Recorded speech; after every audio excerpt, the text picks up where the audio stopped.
Yo, brothers, what's up, man? Welcome back to the stream, right? Yo, what are you guys saying? Can you guys stop calling me Unc, man? All of you guys calling me Unc. Y'all stop calling me Unc in the comments, bro. I'm not Unc at all. 24 years old doesn't mean I'm Unc. You guys chill with all that. Yep, so we're still doing security, spring security. Let me see what's going on here. Oh my god. What did this guy say?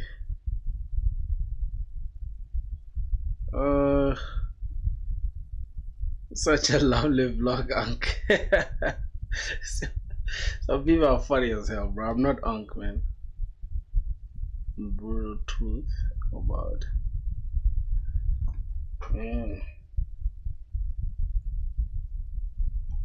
No risk alert. Shares who I am to a no dig alert. No dig alert. I repeat it. Had some booze in the dirt. Okay, let's open this with Zen browser. So we're doing spring security, bro. Like, things are not easy though. Football videos. 20K a month editing football videos. What kind of nonsense is that?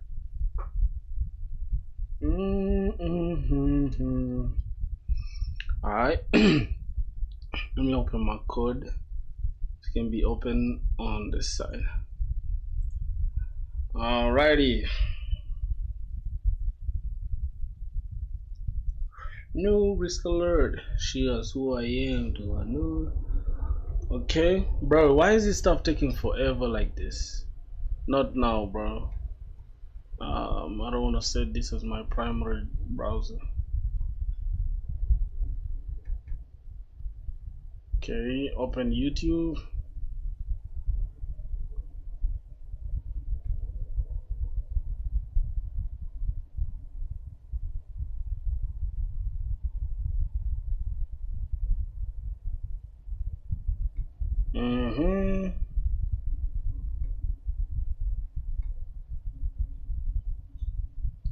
Yep. So we got our caffeinated drink. We have our caffeine ready to go.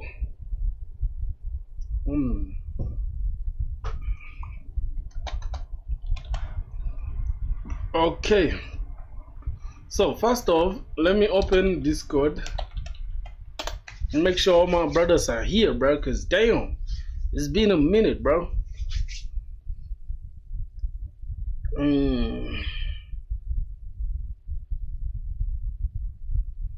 Alright, the Discord, what's going on here? We have a new friend request. Okay. Let me accept it. Jump inside. This is our filthy squad. Just gonna edit this. Never generate a new link, copy. Okay. Let me go to YouTube.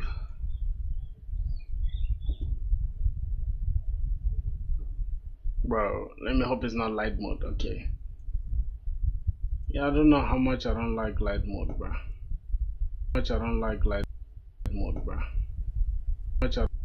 Pause it. Yo, boys, y'all like the life, bro. If you guys just join, bro, like the life. Let's send it to more people. Let's spin this. Okay. So yeah, that's the Discord server up there. If you guys, because a lot of y'all been asking me for the Discord server, so we also need to. Let's go to YouTube. Okay. And I'm just gonna grab this, share, copy. Okay. Yo. Boys, we're live on YouTube. Brothers.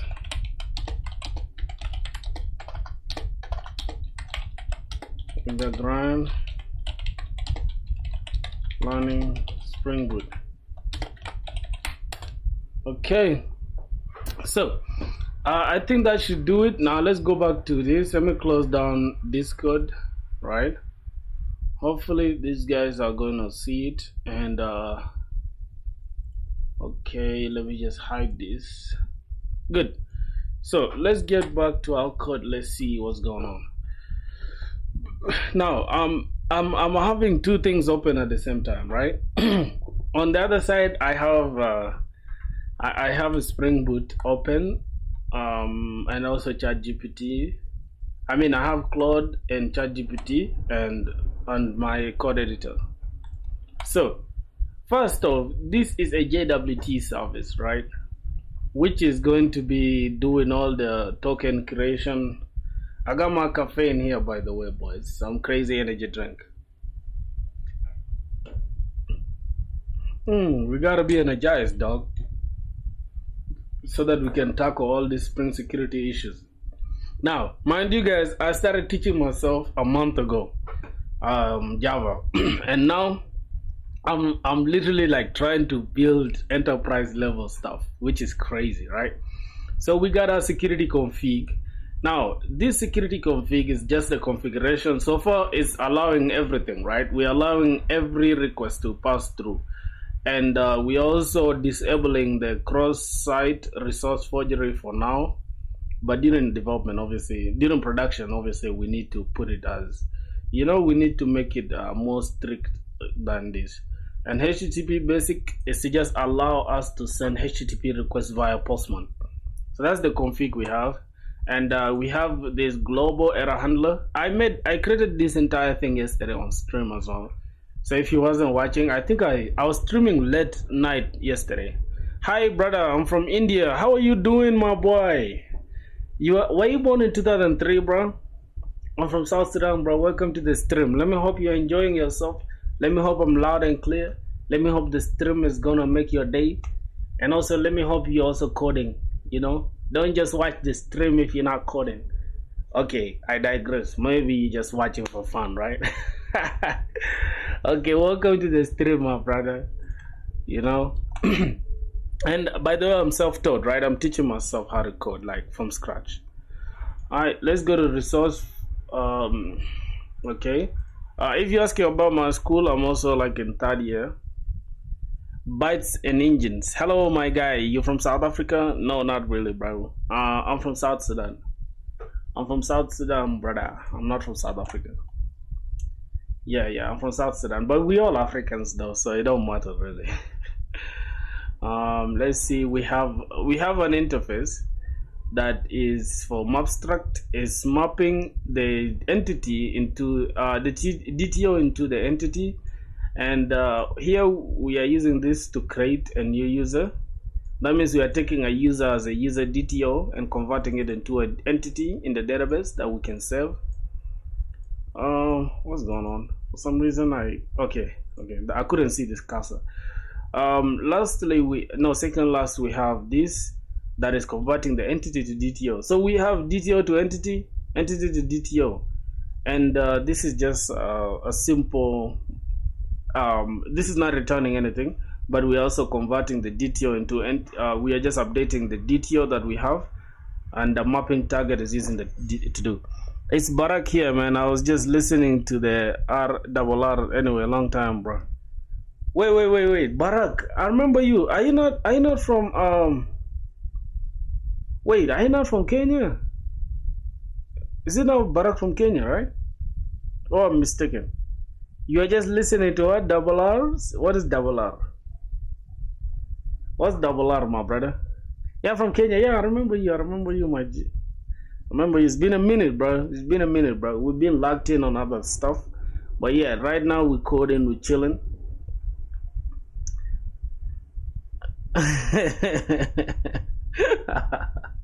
Oh, you're listening to the R in my accent? Okay. My brother, okay, I'm not from South Africa, bro. You feel me? Yeah, I just have a strong R. I say R a lot. That's why. It's funny, bro. I'm not from South Africa. Okay. We got this DTO. I think all that stuff is okay. Also for the user, bro. You can see a while ago we were doing Node.js. Now we literally doing Spring Boot, bro. And I'm just good at it right now. Like not too good, but I'm getting there. So we are in JWT service. This is what we've been doing since morning, since yesterday, but I didn't do it on stream. So I got like this private key, get sign in key. I don't know if I should try to do this on Scratch. I don't know if I'll do it because I used AI to get this, but also try to understand it. So I'm going to remove it and then try to write it from scratch again. So we got that. I think I should remove this entire thing, matter of fact. Yep. Let me just remove this entire thing and just leave this. Write it from scratch with you guys on stream. We have service. At service, then we need to create a variable that is going to handle the JWT. First is going to be a string. Then we're just going to call it secret key.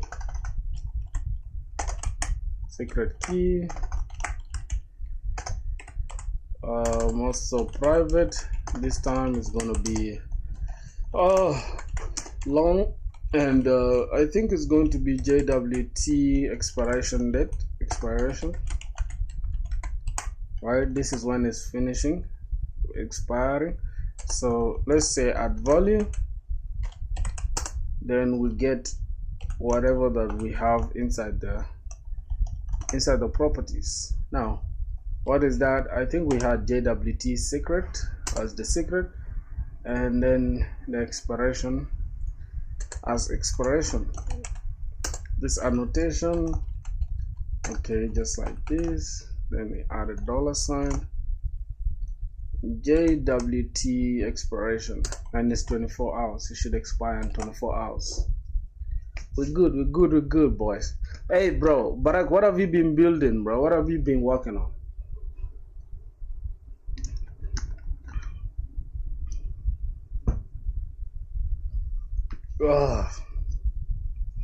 I need to make sure I'll be charging my phone as well. So we have that.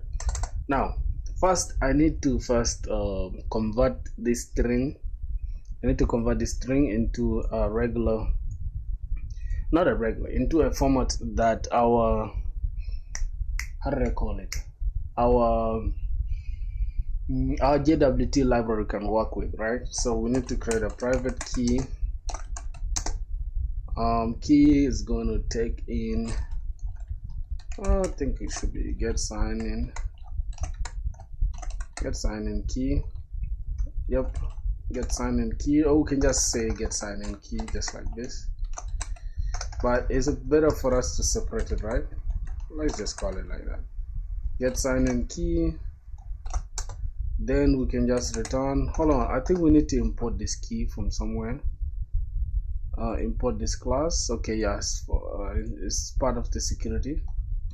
They get sign in key.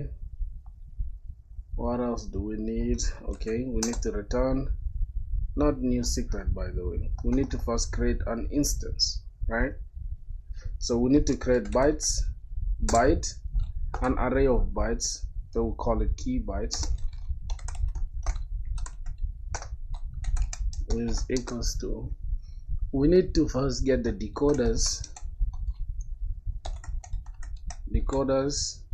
Wait, why is it not allowing me to import this? Decoders dot base64 dot decode. Then we'll go ahead and decode our secret key. Now I chilled out a bit in Java, but you know, we've been doing it for a while now. Oh, for real?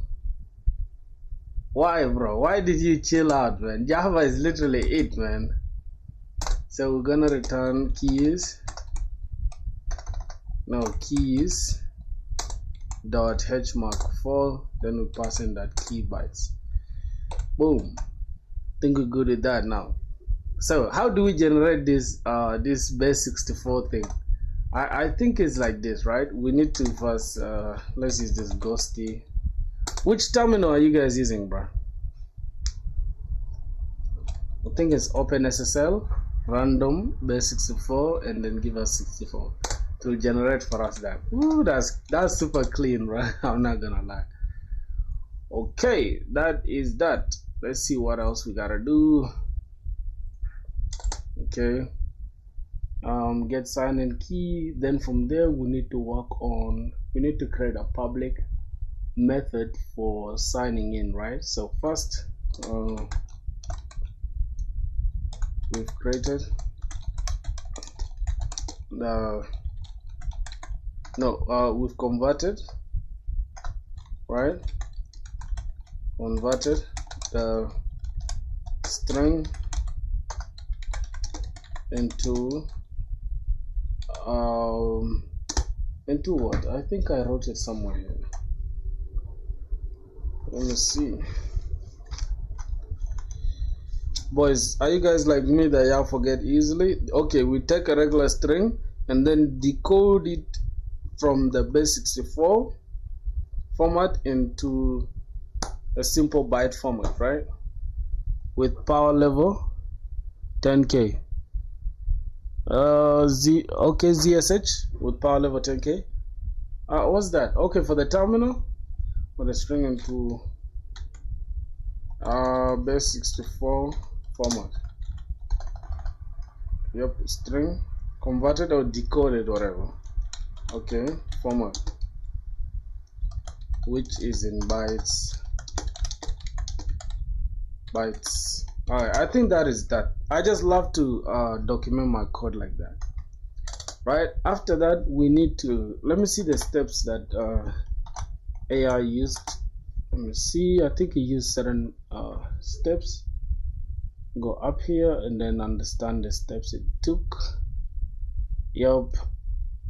Alright, let's see. So these are the steps, right? First we create a JWT service which handles token and token creation and validation. Oh, that's ZSH with powerful. Oh, that's your terminal. That's the terminal you use. Okay, I get it. After creating this JWT service, that's when we can go ahead and create the controller and then the JWT auth filter. Makes sense. You will learn this. Okay, that is okay. That is okay. That is okay too. Okay, this is set. Then we need to generate a token now, public token. So I think that is that. Now let's go ahead and generate that. I'm just gonna call this. Then we generate a token. Then we generate a token. It's gonna take public. It's gonna be type string. And then we're just gonna say generate token string. We're gonna take the name. Matter of fact, this one is gonna take a map of string and object. String and object, not objects.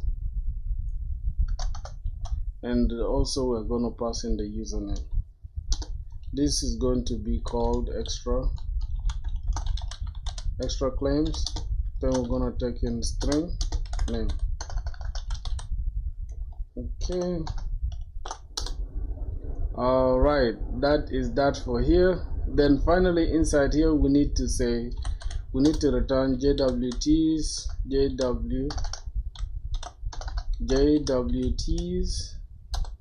dot builder method. Now this builder method, first we need to create set. What do we need to set first? We need to set claims. Now set claims, we need to pass in extra claims, and then finally we can set name.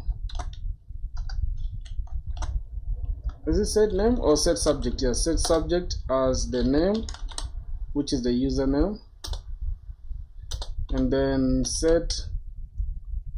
we can set object. Do we need to create set object as well? Let me see. No. After subject, we just create the created update, expiration, and then finally we sign in with the key, and then we just pass in the compact. Okay, makes sense. So set issued issued at, and then this issued at will take the new date format, and then we make sure we pass in the system dot current time in milliseconds, and then we finally set expiration date, and then the expiration date is going to take in the new date as well, which is going to take in system dot current in milliseconds. Then we add in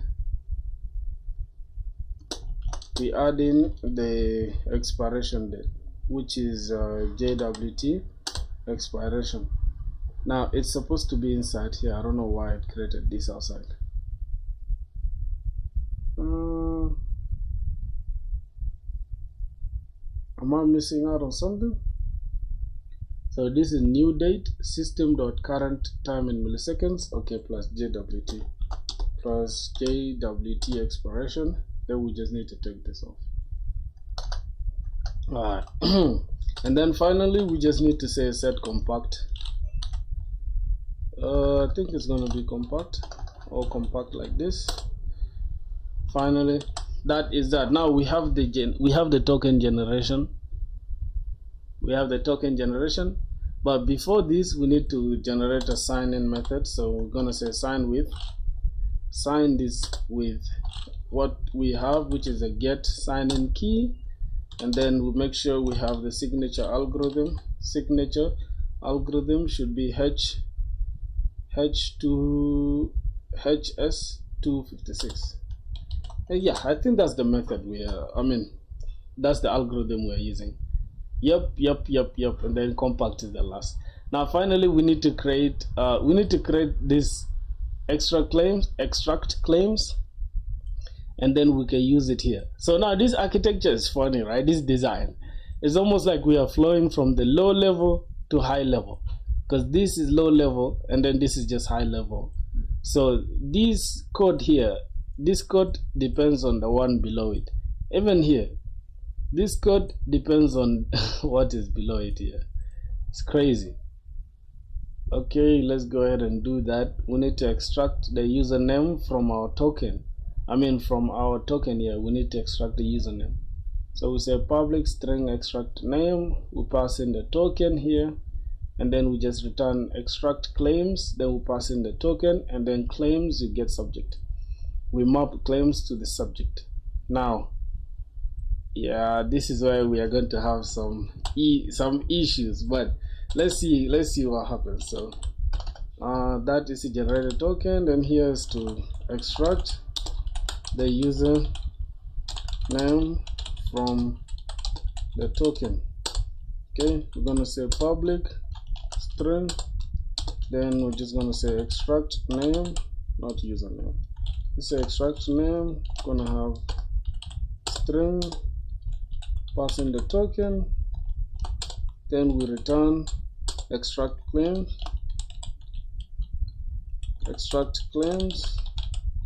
which we did not create yet. Then we pass in the token, then we pass in the claims,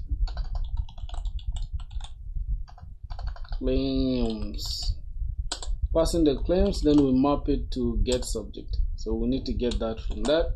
Now we need to go ahead and create we need to now create this extract name, extract claims method. So this is what we need. Need to create this is just going to be extract claims method. Wow, Spring Security is not easy, bro, I swear. I can't lie to you. So this is, I think, going to be private, right? If I'm not mistaken, it's private. No, it's public actually. So it's going to take a generic type of T, then extract claims is going to take in parameters of a token, also a function, which is going to be is going to almost look like a hash map, right? Function which is taking claims, and then T, and then resolver, which is going to resolve the claims. Then we're going to have final claims. You can say extract all claims, then pass in the token, return resolver that apply, you pass in your claims. Yeah, that is kind of so like one thing depends on the one below it. Why can't we just create the one below it and then refer to the upper one. I have no idea. Let's say public, and we'll pass in string as well. Now we need to create not a string this time. We're going to create t, which is a generic, and then we pass in this type t, and we say extract claims, then we pass in the string token, and then we create a function, and that function is going to take in claims, then t, and here we just call this resolver, and then that is it. Now we return. What are we returning this time? We are returning extract all claims. Then we say extract all claims dot apply, right? Which is what we have here. No, resolver itself. Okay. Oh God, Jesus Christ. So final claims as claims is equals to, what are we looking for? Okay, extract all claims, extract all claims, and then what? We pass in our token, right? If I'm not mistaken, yeah, we pass in our token there, then we return a resolver to that to resolve that issue. Okay, then we say return resolver dot apply, and then we apply the claims that we have. All right, and finally, right, not finally, we need to create a private claims extract all claims. Oh my God, how crazy is this, bro? Okay, so we need to now create private, we need to create claims extract all claims, which takes in claims, and then we have a string token. We have a token, then we return jwts.parser builder. Then we have set signing key as get signing, then dot build dot pass claims jws, and then pass in the token, then we get the body. And then finally we can just test these ones for if it's valid, if it's valid and if it's expired. Okay, so that is the only private one. Let's go ahead and build it. So private claims, extract all claims, pass in a string token.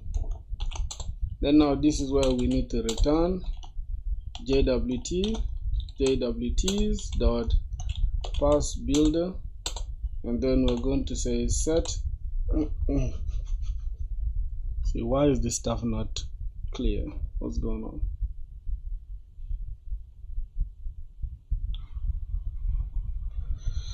Okay, so the first thing is we need to sign in key as get sign in key. Then we're going to say dot build, and then we say dot pass jws, and then pass in that token, and then finally we just get the body. So get body. Okay, that is it for extracting all claims. Then here extract claims method. Oh God, Lord have mercy. Alright, let me see what else. Oh, now I need to work on the boolean method. So the first boolean is going to be public, the second one will be private. The first one is to check if the token is valid. We're going to pass in the token and the name. Then we check, we return name dot equals extract username, we pass in that token. Oh, this one extracts that, and then is token expired, then we pass in the token. Makes sense.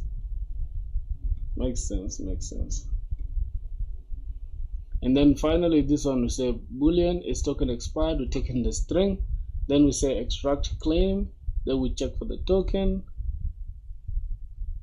and then we say claims dot get expiration dot before the new date. Okay, so first let's handle public. We handle boolean is going to say is token valid, then we pass in our string and token. Then finally we first return, we say user, not user, what did you say? Name. Okay, yeah, we said name dot. Wait, what did we create? How did we create the name? Bro, I'm having a hard time understanding this shit. I can't lie to you. So first here we have to take in the username from up here. Then we return the name. We say name dot equals if the name equals what we have here and the token is not expired. Then go ahead and give us that. Okay, we have to also pass in the name here. Say return. We need to return. What are we returning? What are we returning? Oh, this is type string. Okay. So we return name dot equals, right? Just give me a sec, boys. Let me open this stuff.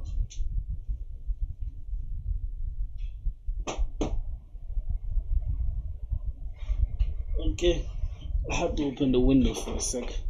I will say extract name.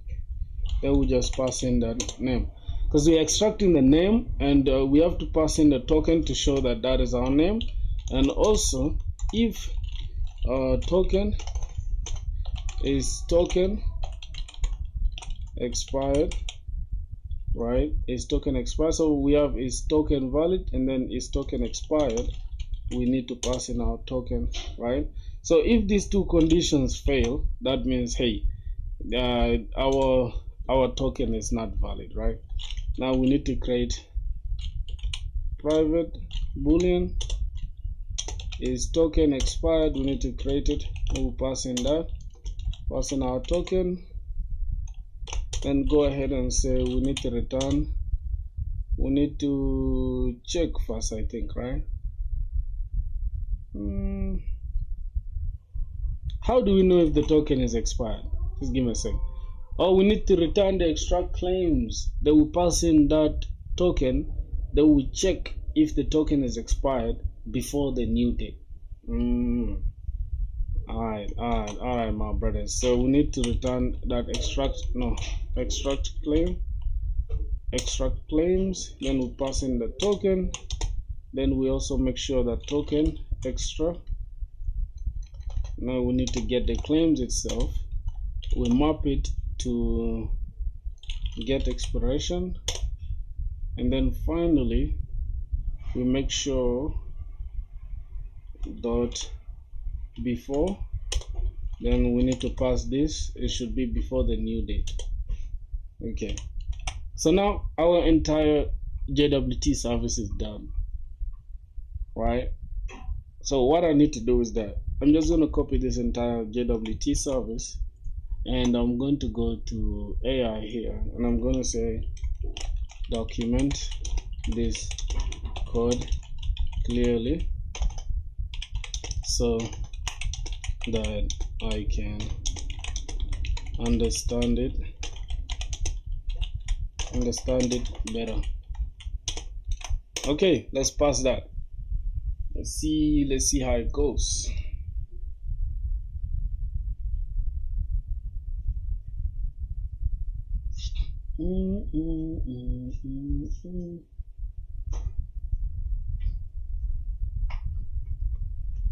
Makes sense, right?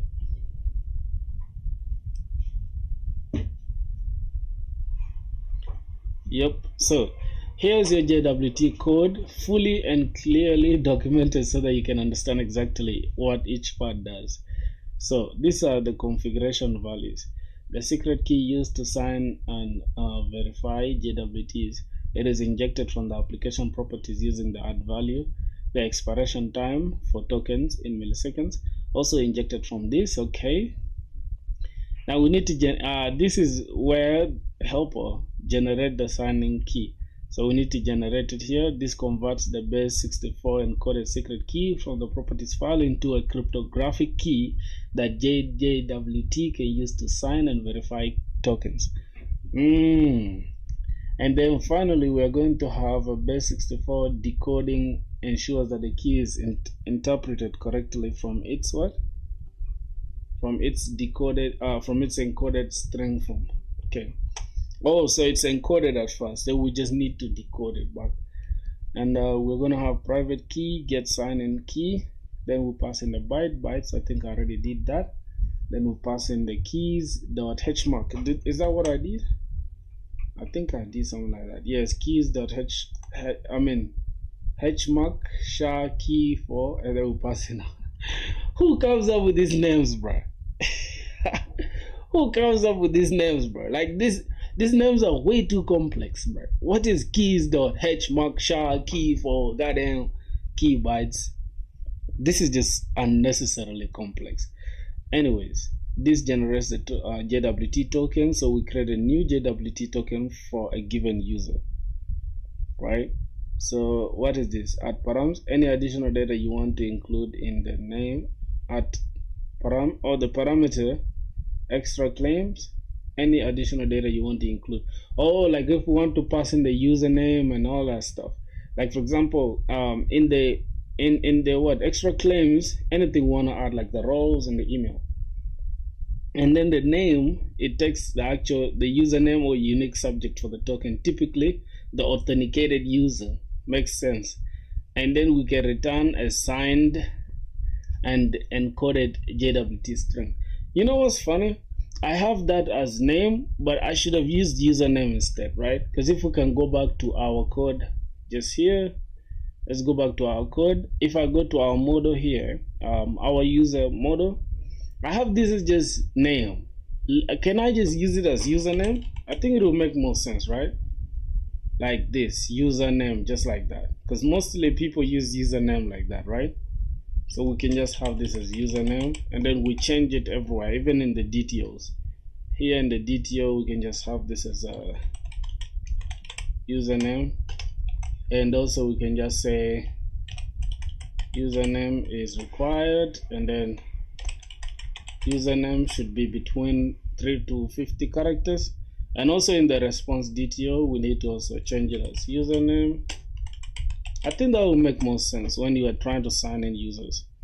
And I think also in the mapper, we need to also change the mapper. Like for example, where, okay, we are not omitting anything here, so we don't have to change it.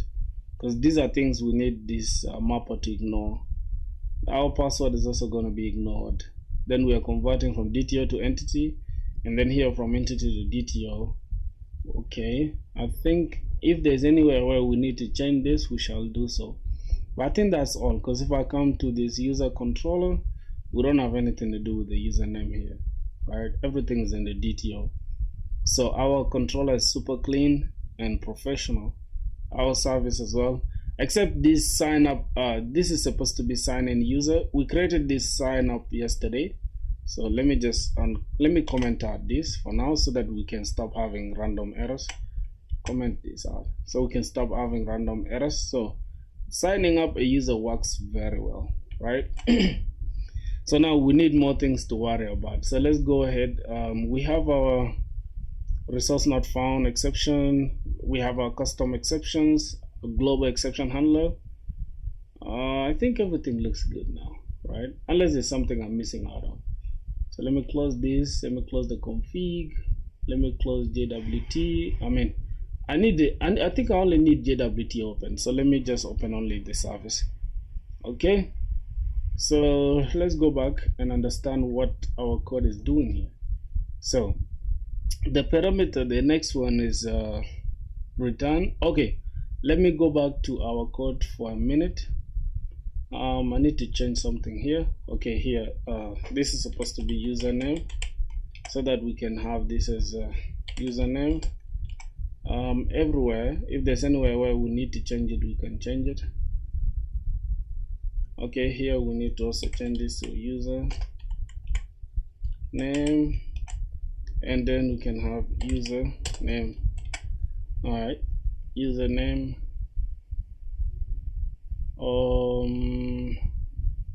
That should be it, right? I think that's it. All right, that is it. Now this is already as a service. Okay, this is service, but here, since we are creating these constructors, since we are creating this, we are initializing these ones at required argument constructor here. It just takes care of everything, right? Boys, if you are watching this, right, and you guys don't have context, I am a self-taught developer, a Mon stack developer previously that just gave up on Mon and started learning Spring Boot with Java. I started teaching myself, I think, a month ago, and here we are. We just building projects, right? Teaching ourselves through project-based learning. I'm in my third year in uni doing comp sci, obviously. So, welcome to the stream, my brothers. Feel at home, man. Okay. And by the way, I use AI to teach myself. So everything here I wrote it myself, but I first understood what AI is doing. And if you miss yesterday's stream, you can just watch it after this. You'll enjoy yourself. Alright. So I use Claude and ChatGPT at the same time, right? Claude to understand the concept, and then ChatGPT to create the code or whatever. I think I should invert them, right? Use Claude for the code, understanding the code, and then ChatGPT to explain the code, I guess. But it is what it is. Now the next one here, we're returning as signed and encoded JWT string. Okay, I understand that part. The token contains claims, which is a custom data you pass in, the subject, which is the username, the issued, which is okay, they created a timestamp, and then expiration timestamp or time, which is going to take the current time plus the configured expiration, which will put us 24 hours, and then the signature, which is the cryptographic proof you're using the secret key. That makes sense. Now let's understand here first. I think I already know what's happening here, right? That's all. Now, how do we extract here? Extract the username from the token, especially it reads the sub. Hello, bro. Yo, what's good, brother? How you doing, man? Carla Gamer X. Hold on, Gamer X. As if I remember you, bro. I think I know you, man. Is that Gamer X? Is that Levi? Yo, is that Levi, bro? Bro, is that Levi? Let me know, my G. Are you the one? Yeah, because Gamer X, that name is familiar to me, bro. Okay, extracts the username subject from the token. Yo, how many gamers are here, bro? There's Gamer X, there's Carmina Gamer. What's good, broski? Welcome back to the stream, bro. Yo, if you guys are just joining the stream, you guys are new. Obviously, we're teaching ourselves Spring Boot from scratch, right? From scratch, self-taught. Obviously, I'm in college. I'm in my third year doing computer science. But, bro, you and I both know they don't really teach you stuff like that. It's almost like you're just paying money to teach yourself. That's crazy, right? Yeah, bro, it's super crazy. Anyways, let's keep going. We have initially it raised the subject field from the JWT payload. Now, the concept I'm failing to understand is that why do we have this method below the upper one? Can somebody make me understand that concept? Because this method here depends on what's below it. And when you're coding this, that means you're going to have to create this. So why can't we just create this first, and then since this code here depends on this, we have to create this first. This first, then create the second. But I did research and I had that is something, I think I wrote it down. It's a concept called let me see, I think I wrote it somewhere. It's a concept called something. Hold on. God, I can't find it in my book, bro.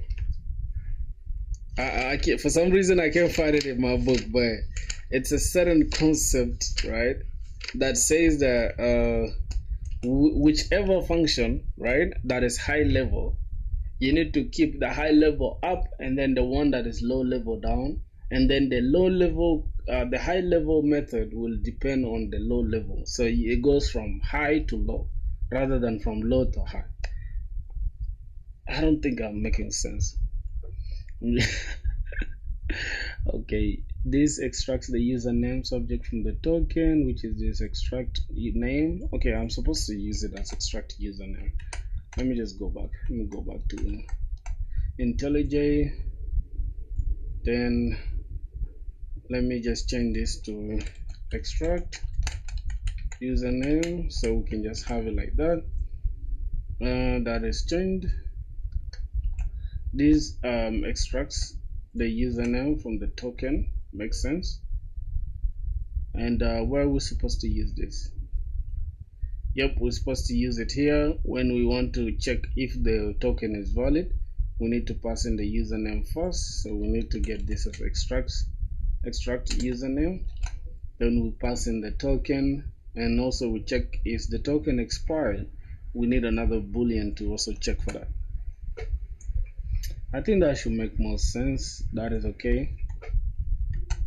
Let's first understand that again. Okay, so we have essentially it reads the subfield from the JWT payload. Okay, that's okay. So this is the JWT payload. No, the claims one. Let me see where we're getting the claims. Set claims. Okay, set the claims. Then we pass in the extra claims as our claims, right? So extra claims will contain the username. Okay, so here, generic method to extract any claim from the token. You pass a resolver function like claims and then get expiration to pick which field you want. And then this is the generic one. So takes in the token, then a function with claims, and then T, then resolver. We first say claims, extract all claims token, then resolver dot apply, then we apply the claims. Now passes and validates the token using the signing key, then extracts all claims payload from it. This is kind of complex. I don't know, bro. Somebody sent me an invite link. Okay, I'm gonna check it out, my brother. Claims, extracts all claims, string token, then we pass in this. So passes and validates the token using the signing key, then extracts all claims payload from it. Oh, so this will pass in and validate that wherever we are containing the signing key ensures that only tokens that are signed with our secret key are the ones that will be allowed. Then we build after that, and then after that we pass in the claims JWG. What JWs? What is this? Then we return the payload. Okay, makes sense. Now the token validation. You check if the token is valid for a given username. The username inside the token must match the provided one. The token must not be expired. Oh, that's what's happening here. And then checks whether the token is expired by comparing its expiration date with the current system time. Alright, so I think that is good documentation. So I need to first just grab this or make it easier for myself. I'm just gonna say checks for validation, for token validation using the username that is the provided name should be equal to the one inside the token to the payload name, payload token name, right? Or to the payload one. Let's just do it like this, the payload one. Alright, that is okay. Now this one checks for the expiration, checks for the checks for the token validation, token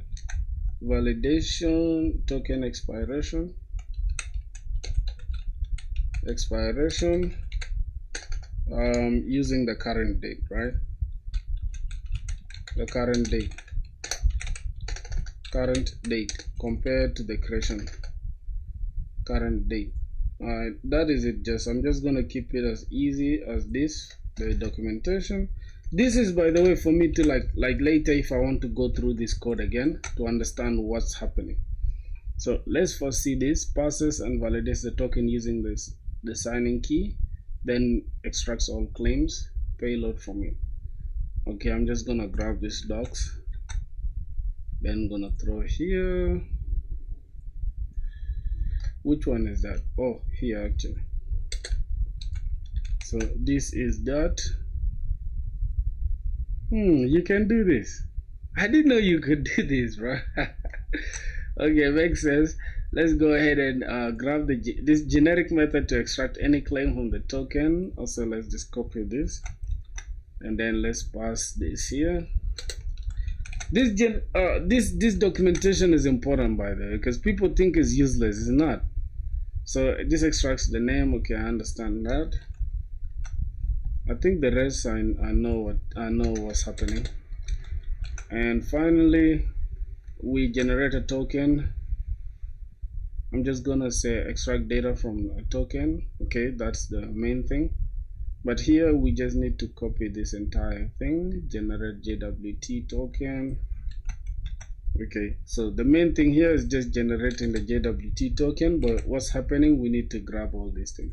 So this is gonna be user name. Okay. All right. So we have that. Well documented code, bro. I can't even lie to you boys. This is well documented, right? So that's the service. There you go. We need to now go for another thing, right? We need to go for another thing. So in short, get sign in key method prepares your secret key for signing or verifying tokens.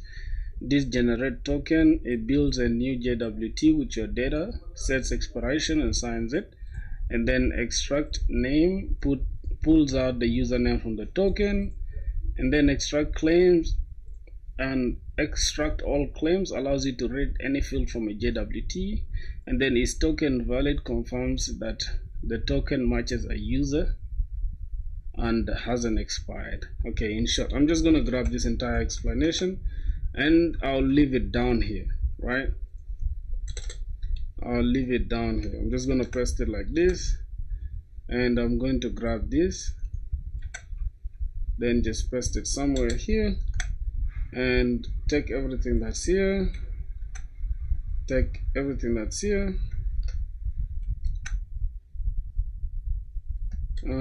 then paste it inside here. Good. Wait, what's going on?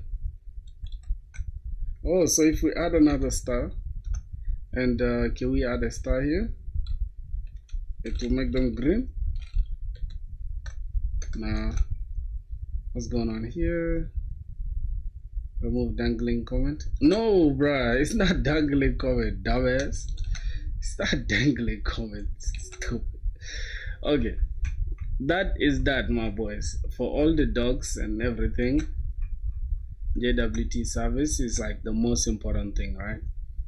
So that is okay. We need to go back now up here and understand the rest of the code.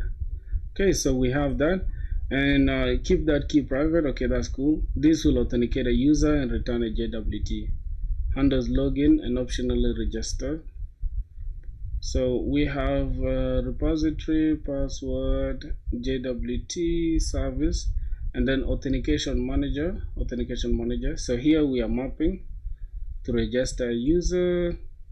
We take in response entity. This is, I don't know what that stands for. User because a new user. No, I've set this up already. So why are we doing this, bruh? Why are we doing this?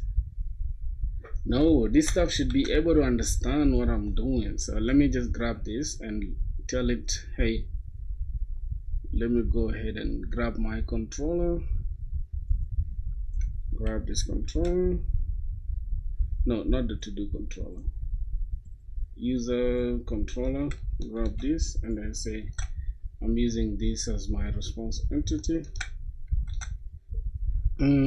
Let's go to the user mapper. Grab this mapper, paste this in there, then we can go ahead and create the to-do and then pass in that.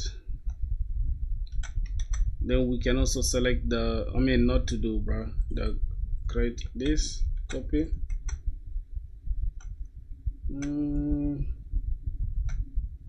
Let me just remove this entire thing.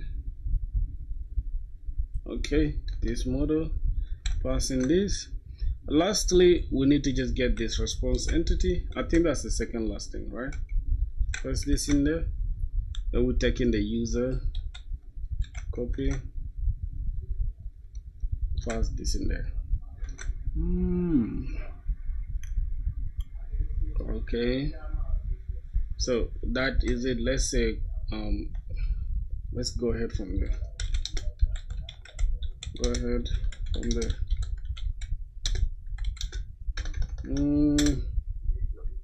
Okay, let's see what happens.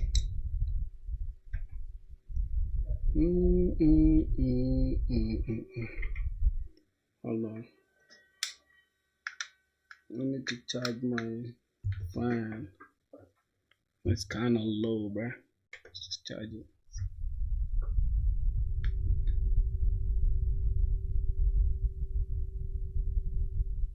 Okay. Oh, perfect. You've got the full user, this setup scarf. Let's build the missing core, the user logic that connects your controller. I think, okay, what's going on here?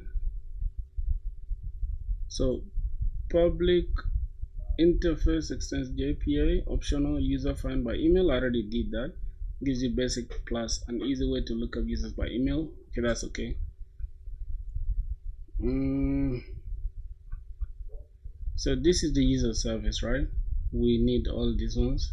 Okay, handles new user registration, checks if the user already exists by email, encodes the password, saves the user, and then that is it. I think I already have that. So we need to first check if the user is present. If present, what's going on here? User repository dot find by email, dto dot email. If present, we pass in this, or else throw new runtime exception. No, we have a custom exception, global exception handler that we created. This is why I don't be trusting AI with anything. Like, sometimes I swear to God, AI can confidently give you code that don't make sense. I swear to God, bro, y'all gotta check out, bro. Y'all gotta be careful with that. 9 times out of 10, AI will just hallucinate and just give you anything. So it wants to tell you that, hey, I know what I'm doing, right? It's crazy. The confidence is insane. So this is what we have so far. Let's pass that in. Nice. Your error handling setup is very solid. You've got centralized validation handling. Okay, that's okay. We have the custom resource not found exception, catch all for unexpected errors. But let's tighten it up a little bit and make it fully production grade. So what's going on here? The triggered when a valid DTO fails validation, e.g. blank. Okay, that's cool. That's ideal for front-end developers, clear and structured. Resource not found. That is okay. Returns a neat JSON. That is also okay. Generic fallback is also okay. Small refinements. You can make 2 tiny improvements for better developer experience. A custom response wrapper for cleaner JSON and consistent structure. We can pass in a record, API error response, where we need to pass in a string message, string path, and then int status, and then the time it was created. Now this modifies your handlers like this. At exception handler, resource not found or class, we need API error response as error, and we create a new instance of the API response. Okay, then x.get message request.get request URI, and then http not found or value, and then local date time. Why are we doing too much? This gives consistent stuff responses. I don't know why we should be able to do this. This sounds like extra work to me. I don't think we need all this. But yeah, if this is what we gotta do to be clean, I think it's good to do that, right? Update your response entity slightly. In your repository, we have boolean exists by email, string email. Remove the blank and annotations here. These belong in your DTO, not the repository. Yeah, hold on, did we add them? I think Spring is the one that added this BS. Yeah, it's Spring that added this stuff. We need to just pass this as email itself. Yep, it's Spring that added this. Oh, good. So boolean exists by email. That's what we are using here inside the service. Let's check the user service. Let's go inside the user service here. I'm going to take off this entire thing, remove that. So far we need to first check for duplicates before saving to the database, which is this, and then this is to encode the password. I think that is cool, right? Except unless we want to like extend this, create a custom response wrapper for cleaner JSON and consistent structure. So can we create this record? I think we need to create that. So we take in the message, we take in the path, the status, and the local date time as records, and then we can use it here. API response, and then we're just gonna call it error is equals to new instance of that, and then we get the X, which is the message, right? Exception, we get the message, request dot get request URI, right? Do we have request here? No, we just have the error message, and then the URI, and then HTTP status, which is not found, and then we pass in the date time, which is the current date, and then we just return the response like this. Entity, then we just pass in HTTP status not found. I think we should just create that, right? So we need to just come here, right? We have this exception handler. I think we need to create a new record here, which is going to be API. Let me turn it into a record. It's just going to be API response error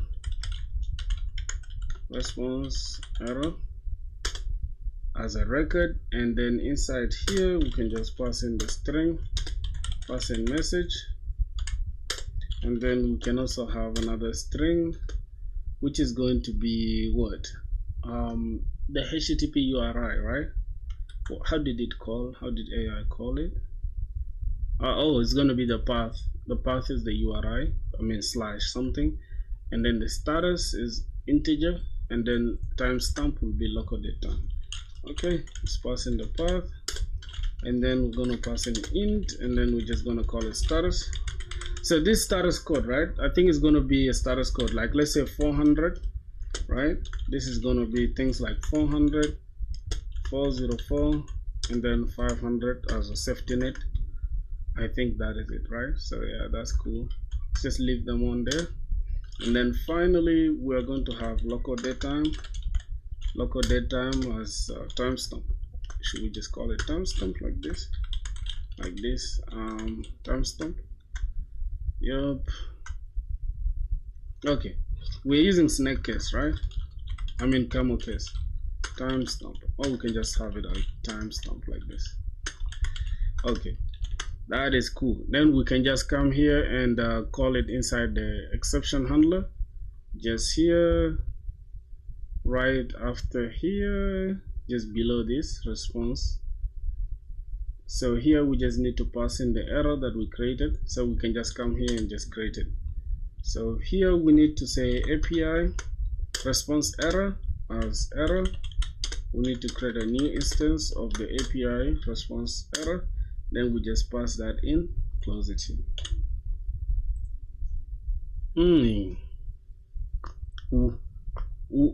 My neck hurts, bro. What the hell?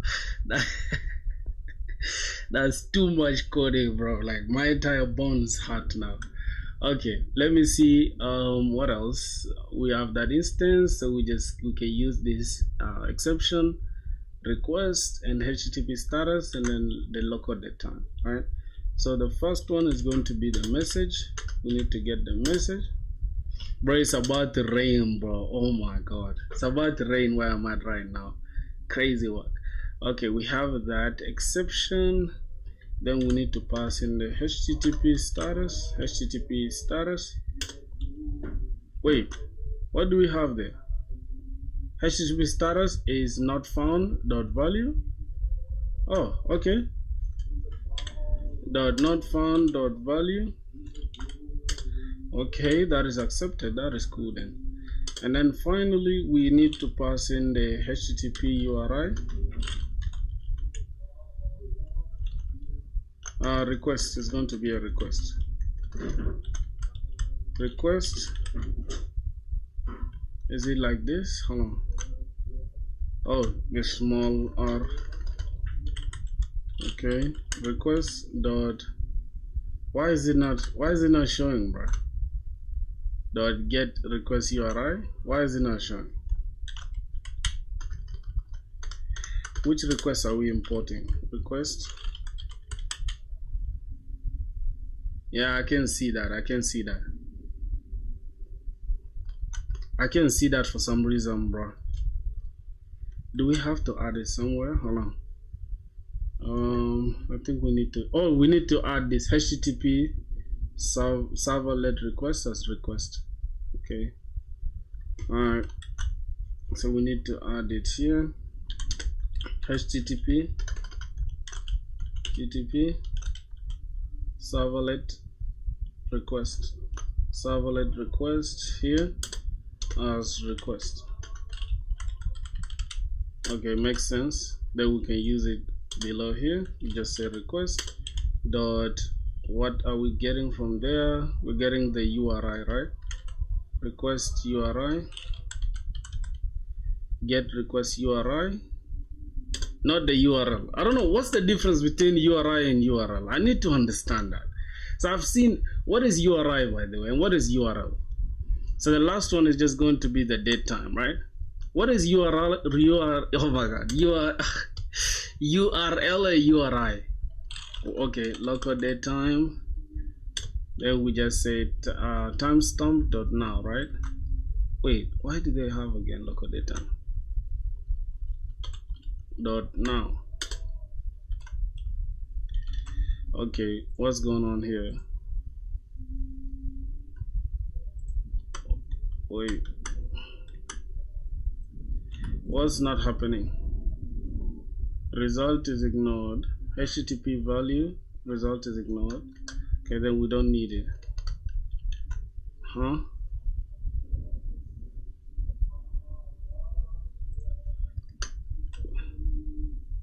Bro, what's going on, bro? I feel like there are errors here that are not. Okay, we have this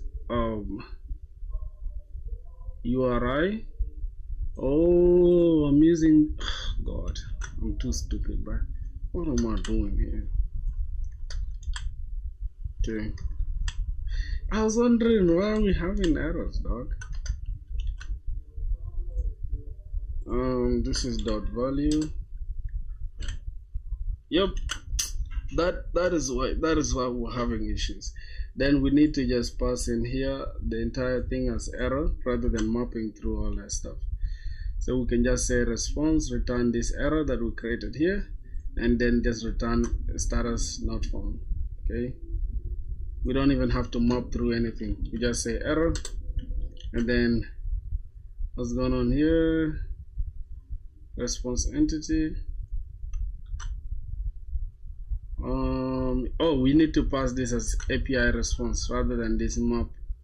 Okay, we don't have to map through here. We just say API response error. Okay, that is cool. That is cool, bro. I know we've spent so much time in understanding this, but it's cool because then we know that our format is, we need to get the message, we need to get the URI. Now I wanted to find out what's the difference between URI and URL.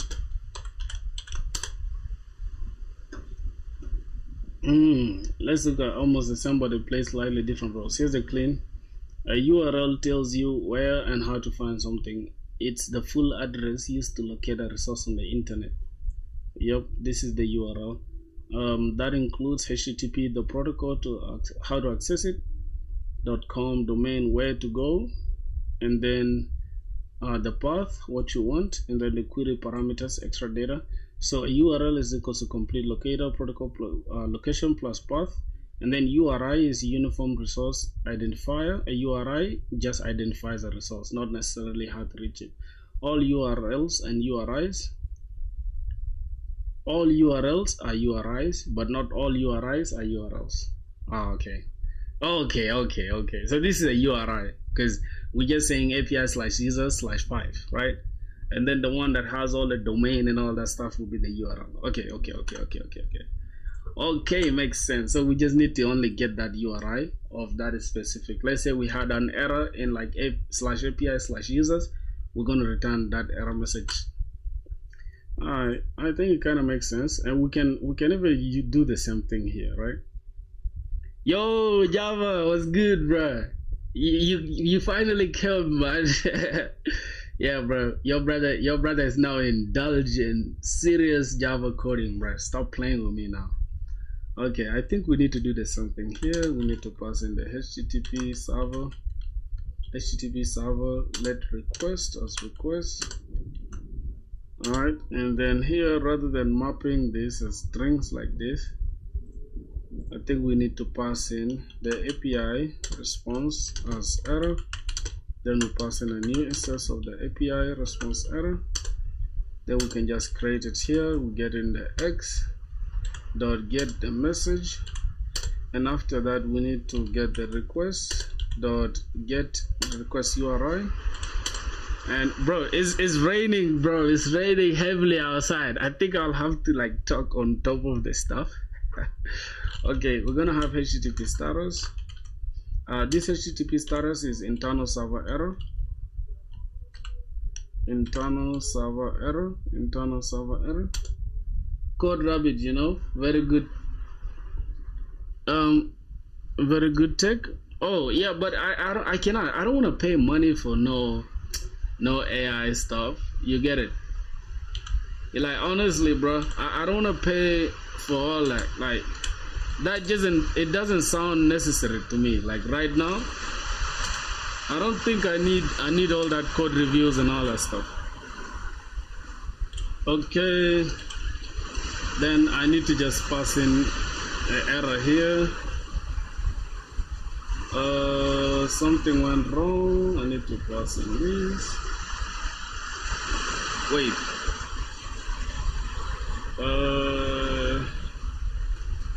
Okay. Let me ask here. Do I need to use the API error response in all of the exception or only on resource not found? Yep, let's see. What do you guys think, boys? Nice question. It's about consistency versus practicality in your API response. Let's look at your code and what's happening. Right now you have 3 handlers. I have the validation errors 400, which returns a string with field errors, resource not found, which returns a custom object API response error, and then a generic response build but ends up returning a map again. No, that was, I did not finish it. So you got a mixed response format, which isn't ideal. So use your API response in all your exception handlers, not just this. So that way every error, validation not found, or internal has a uniform response body, like message, this, path, this, status code, that, and then yo, this is clean, boys. If this is how my errors are returning, oh my god, this is production grade. This is production grade. By the way, it's raining heavily outside, bro. That's why I'm talking like a little bit louder. But I think you guys can hear me, right?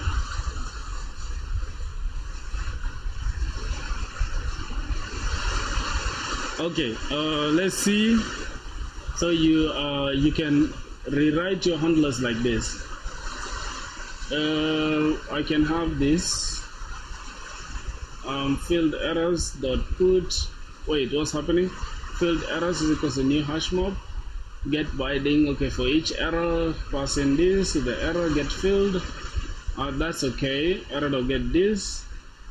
And rather than, okay, what's this? Field errors dot put field, and then error dot get default message. Okay, that's okay.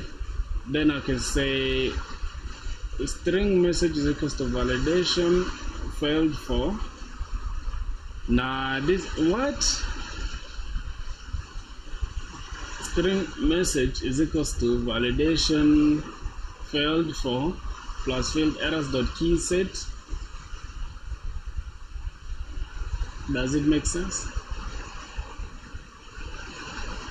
I don't think this makes sense. API response. Okay, we have a message. Oh, so we remove the message from here. We remove it from here and then we just pass it here. Then we just pass validation failed for. We just add the field errors dot key set.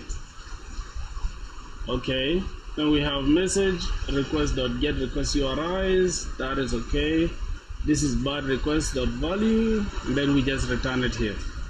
And then for generic exception, it's going to be API response. All of them will take in API response. Okay. Oh my god. Okay, log this error. That's okay, that's okay. Then we'll pass in the error.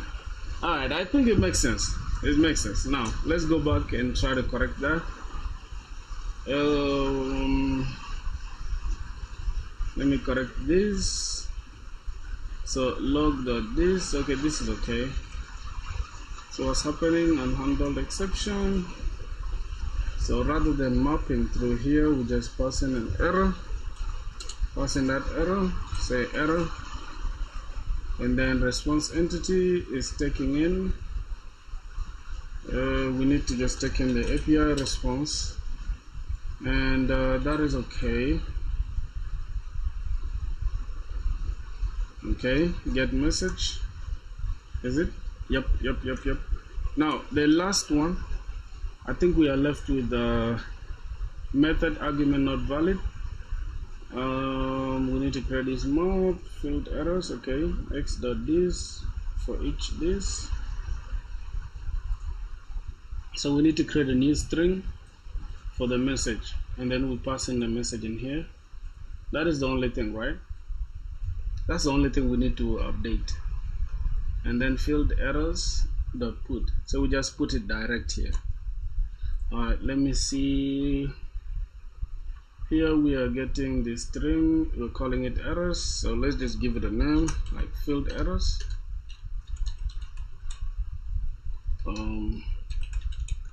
Field errors is equals to new hash map. Then we're going to have for each error, go ahead and get the field name, pass in the field error as field error of type field error. Then we remove this error message from here, and then we just say field errors dot put. I think I can leave this the way it is and then just pass in that error message like this and call this field errors. That is okay. Hello, have you passed your exams? Of course, bro. Of course, bro. With flying colors, man. Of course, man. Stop playing with me, bro. I'm not a dummy, bro. Yeah, I did good though. I did good, to be honest. Super good, actually, not just good. All right, let's see. Lastly, we need to just create a string and then create these errors. Now, this is field errors dot key set. Validation failed for. Alright, that's cool. So we need to just come here and then create the API response error, and then we're just gonna call it error. Oh, we can call it errors. I don't know. New API response error, and then we'll go ahead and first create a string. This is going to be a message is equals to validation failed for. Yep. Then we just pass in field errors dot key set. Yep. Dot key set. Then we can just pass in this as the message, which is going to be the error message. And then finally we need to also create let me come here and then HTTP servlet request as request. You're targeting software engineering role? Yeah, backend roles, all that stuff. I want to work as a backend engineer, bro. For some reason, I hate front end, bro. For some reason, like I just don't understand it, bro. Front end just is super hard for me, super hard, and it's confusing. So I'm trying to get a backend role. I know it will be hard, but I'm all up for the challenge, my brother. Yep. So we pass in the request dot get the URI path, and then lastly, that's this. We have the message, the request path, and then we need the status, which is going to be HTTP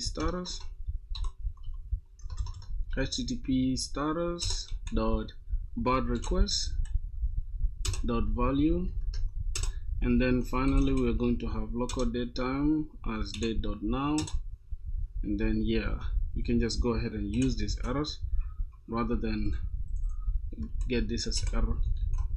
Oh, what's going on? Okay, this is error. Cool.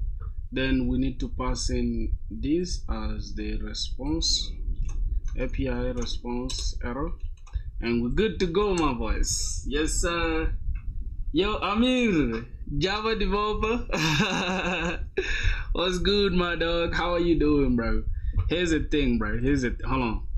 Why is this stuff now? What's good, my brothers, bro? It's been a while, bro. Damn. What are you guys saying, bro? Yeah, backend is hard, buddy, as compared to frontend. Bro, frontend is harder than backend, bro. What are you guys saying? Frontend is like more difficult than backend, bro. Can't lie to you guys. Oh, let me stretch for a minute, bro. God damn it, I'm tired. Wait, we've done 1 hour so far? It's cool. Bro, I'm in a colossum. Somebody said of research that I'm inside a colossum. I don't know what that means. When I did research, I was scared. I'm like, damn. So you wishing me bad like that, bro? You evil. How are you, man, Amir, bro? How is everything? I saw you crashing out under my post on Instagram. I was seeing you crashing out supporting those developers, those WordPress and all that stuff. I'm like, ah, damn, Amir is crashing out.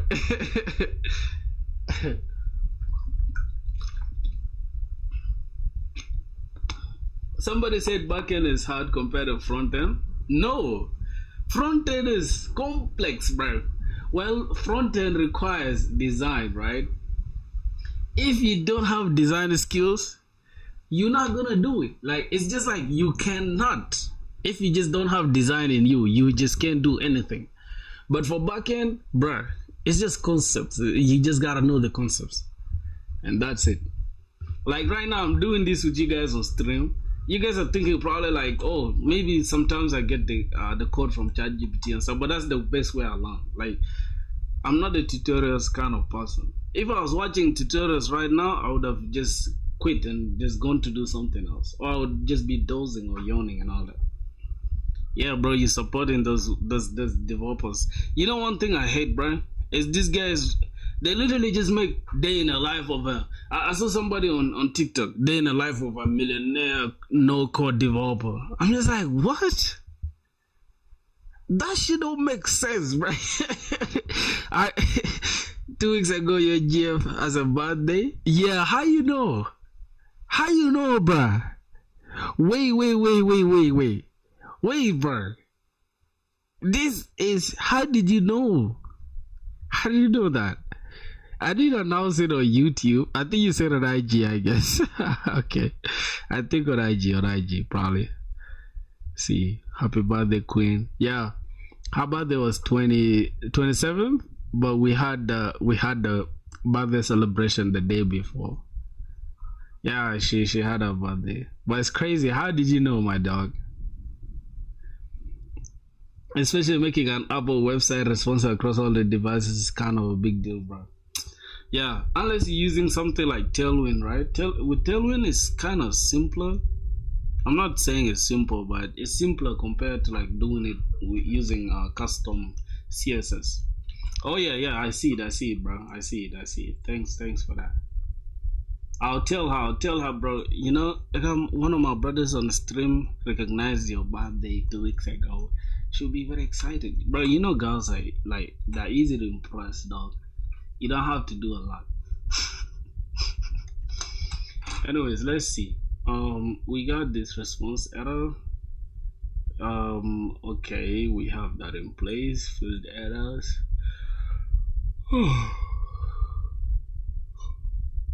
Okay. Yeah, so I think I have my all the error stuff in place. So let's go back and try to understand. Alright, that is all. Let's go back up. This is cool. This is cool. I don't know what else I'm missing out on. Oh, I think this is this. Well, the exceptions are okay. Exceptions are okay. Let's go ahead and check. Oh, the repository. Okay, that's okay. Now we have the issue inside here. Now we have this is saying user repository.find by email. It's first checking for the email, and then if the email already exists, then there's no point of continuing through an error. I think that should make more sense, right? Because if we go to our service, what our service is doing, we're just creating the user straight. Rather than checking first, we need to first check if we have a duplicate email. So this if statement should go up here, right? So directly we should throw an error straight. If there's a duplicate email, the application should throw an error straight to tell us that, hey, this email already exists. And then if that email doesn't exist, then we can go ahead and create a user which is converting the DTO into entity. And then after that, we need to hash the code using the password encoder. And finally, we save the user to the database, and we return the saved user to the response DTO that we can use in a controller. I think that is it. So that is for signing up a user. Let's see what else. Map DTO to entity. So this is okay. User mapper.dto to entity. That is cool. Then we hash the password, we save to the database. Now this is where we need to generate token, right? We need to take map string and takes in object claims. The claims, it's going to be a hash map, right? And then hash map is going to contain a string and an object, and we're going to call it claims. So that is the hash map, and then we're going to have add the email, and then we're going to add the saved user.get their email. And then after that, we get the token like this as JWT service.generate token. Then we need to get the claims, and then we add the saved user.get username. Okay, then we return the response DTO. You can embed token later if needed. So we can say user response. We just map the saved user. All right. Oh, we need to save after saving this to the database. That's when we can now generate a token, right? And then print out the token just to see what has been created, right? Makes sense? And then after that, we just return the response. Okay, kind of confusing. I'm not gonna lie, but I have to understand it. Like, it's a must for me to understand it. So let me go back and understand first what's going on. All right, so let's go back to our code. First we need to check if the email exists. If that is true, then throw a runtime exception. But this shouldn't throw a runtime exception, right? This should be able to throw our custom exception. So what are they throwing here? We are throwing a new rest. Oh, so find this, and then if present. Oh yeah, we should only throw the custom, we should throw the runtime exception if this user exists, right? So let me just put this like this and then bring this to the side. Okay, let me see if I think this does the same job as what we already have there. So let's just keep it like this for now. But Throw runtime exception. I think this does the same job. I don't know if they're different, but I think this does the same job. If we can just say user repository dot exists, then the DTO, then we can just say dot if present. I think it's still the same. Or what do you guys think? Let me just ask AI, right? Is this line not same as this? Okay, then let's just grab what it has created. I think they're the same things.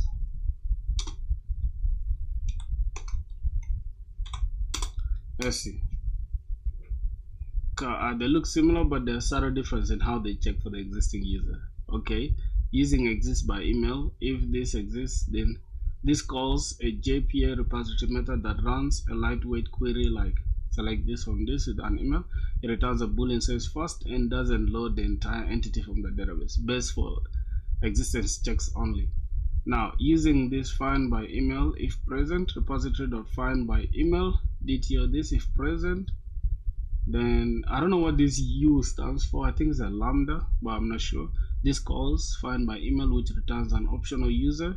Under the hood, it executes something like select from this, where email is equals to this. This means it fetches the full user entity, not just a yes or no check. Slightly slower and unnecessary if you only care about existence. That's what I say. This is super unnecessary. And both of them, the first one takes more time. Faster time, faster check. So that algorithm is all we need, right? That means, so in plain terms, both lines achieve the same logical goal. Preventing duplicates by exists by email is cleaner and more efficient. Use exists by email when you don't need the user data. Use find by email only if you plan to actually use the user object after checking. No, we don't need to use the user object after checking. Now you can even make it more expressive by defining a resource conflict exception, a custom one for 409 HTTP status instead of throwing a generic runtime exception. Yes, that's what I want. Yep.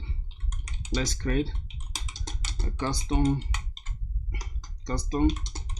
exception, and here is my list of exceptions so far.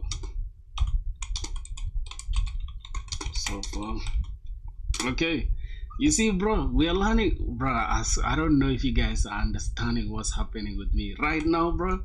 I'm learning a lot of things just with you guys on stream right now. I'm learning a lot. So if you guys are watching this stream, bro, y'all should open your code editor on the side. I swear, y'all should be coding right now, bro. Grab your code editor, start coding, bro. So perfect. So far you're handling 400, 404, and 500 cleanly. The next logical custom exception to add is a conflict type exception, which covers cases like duplicate emails or resource already exists. Here's how you can implement it properly. So we need to resource conflict exception, which extends runtime exception. Okay, the same thing as the other one. This signals a 409 conflict, something already exists or violates a unique constraint. Then we can handle that conflicting error just like how we've been handling the rest. Okay, and then finally http status.conflict. Nah, this is clean, right? This is clean as hell. Oh my god, let me go and add it. So this how are we calling it? We're calling it resource conflict exception. Alright, let's go add the resource conflict exception. Let's add the custom exception. We're gonna call it resource conflict exception. So I'm learning two things at the same time: Spring security and validation, right? Validation and exception handling. Okay, let's go ahead and create that. It's just going to extend our runtime exception, and it's creating a custom one. Then inside our global exception handler, this handles 400 case, and I think it's going to be similar to this, right? The only thing we are going to change, let me just copy this and then copy this down. The only thing we're going to change, this is we're going to say resource resource conflict exception dot class also here. The same applies here. Let's copy. Oh my god, let's copy this, then paste this, and here we're going to have handle resource conflict exception resource conflict exception, and then here we are just going to get the conflict dot value, right? So let's get the conflict dot value, then we just remove this other extra dot value. Good. And the same thing here is just copy this and then we return conflict. I think that is it. Then this is 409 handle resource not found, no, resource conflict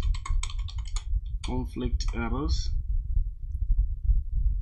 conflict or already exists errors. So that is all we're gonna take care of. Good.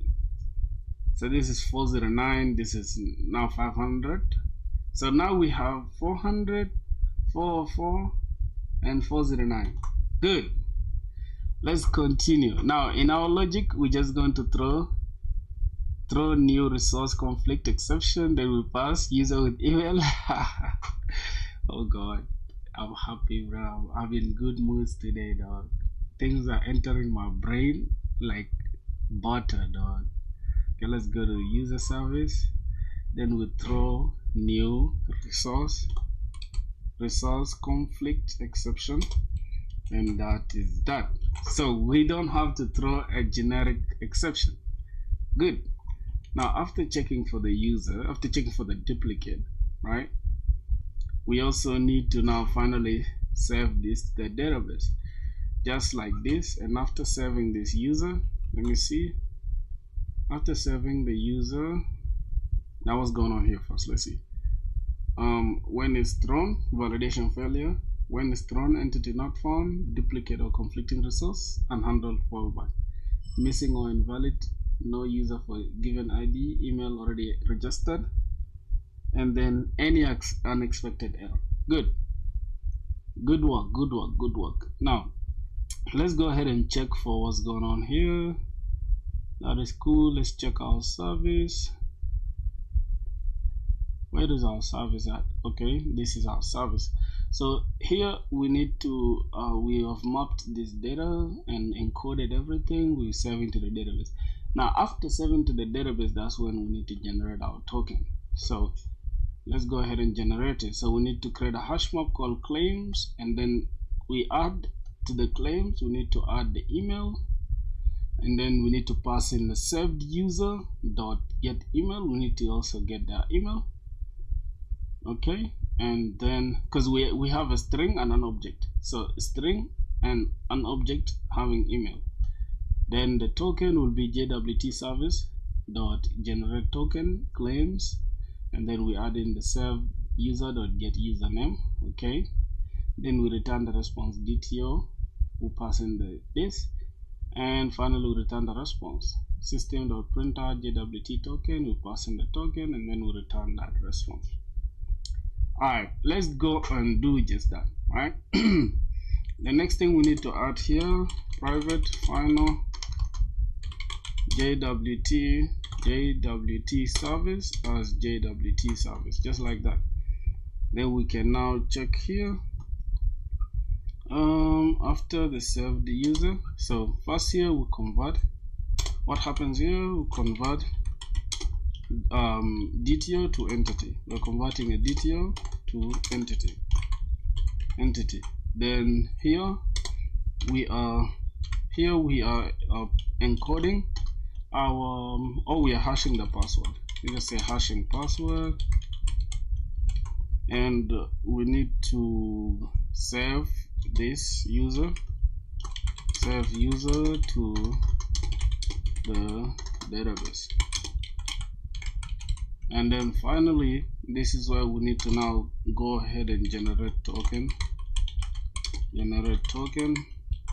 Now we need to say map. We need a hash map, which is going to take a string and is going to take an object, and then we're gonna call it claims is equals to new hash map. And finally, we need to now just say claims.put. We need to put, what are we putting to this claims? Okay, we're going to put in email, and then we're going to pass in the served user.get email. That is the first one. Then lastly, we need to generate a string called this token is equals to jwt service dot generate token. And then what do we need? We need two things here. So we need to add claims, and then we need to add the served user dot get username. That is it. Then finally, we can return user mapper dot return this, and then we can just I think we can just return the response like this. So we can have user response DTO as response is equals to user mapper this, and then we just return the response, return response like that. What's going on here? Yeah, this is redundant for real. Why we created this? It's redundant. Yo, Verma, what's good, bro? Verma, my dog, how are you doing, bruski? It's been a while, dog. Alright, so here we just need to print out the token, JWT token. And yeah, this is redundant actually. But this is doing the same thing. We could just return it from there, right? Just return this. Could just return this. So could just return from here, and we can just print out. We need to print out JWT token, and then we just add the token. Alright, so that is that.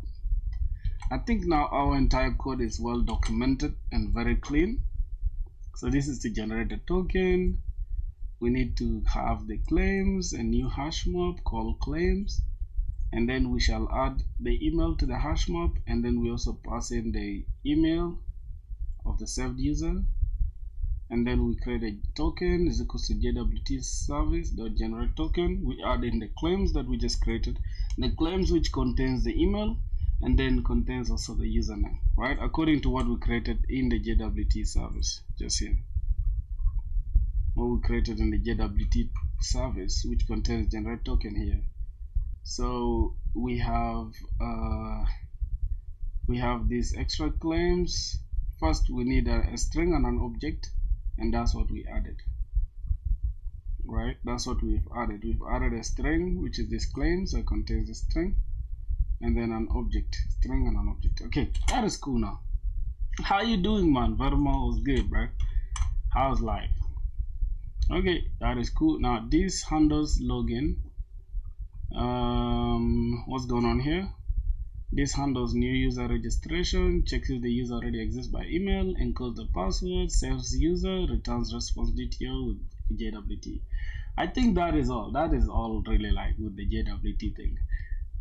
Then we need to handle login, finds user by email, verifies password, generates new JWT token. So let's see, we have a response DTO, login, we're taking in the DTO, and we first check if the user exists. If it doesn't exist by email, then we throw a runtime exception. No, we shouldn't be able to throw a runtime exception, bruh. Wait, we need to throw a custom exception, right? User repository dot find this if it doesn't exist, invalid email or password, right? Hey, yo, my dog, what's good, Harish, bro? How you doing, bro? It's been a while, bro. I don't know where you guys ran to, bro. Where have you guys been, bro? You get it. Where have you guys been, bro? How you doing, bro? Have you been busy with school or something? Or you like traveling too much? Why did you go to? That's my boy, bro. Don't put this right here. Oh my god. Okay, just like that. Where should I put this shit? Oh my god. Bro, Zen browser is so stressful. I'm just trying to read your chat, bro. I have stress. Yo. Sorry about that, brother. Sorry about that, man. Sorry to hear that, for sure. It was crazy. Let me put this on like this, okay. Sorry to hear that, brother. Alright, that should be okay. Yeah, I can now read your chats very well.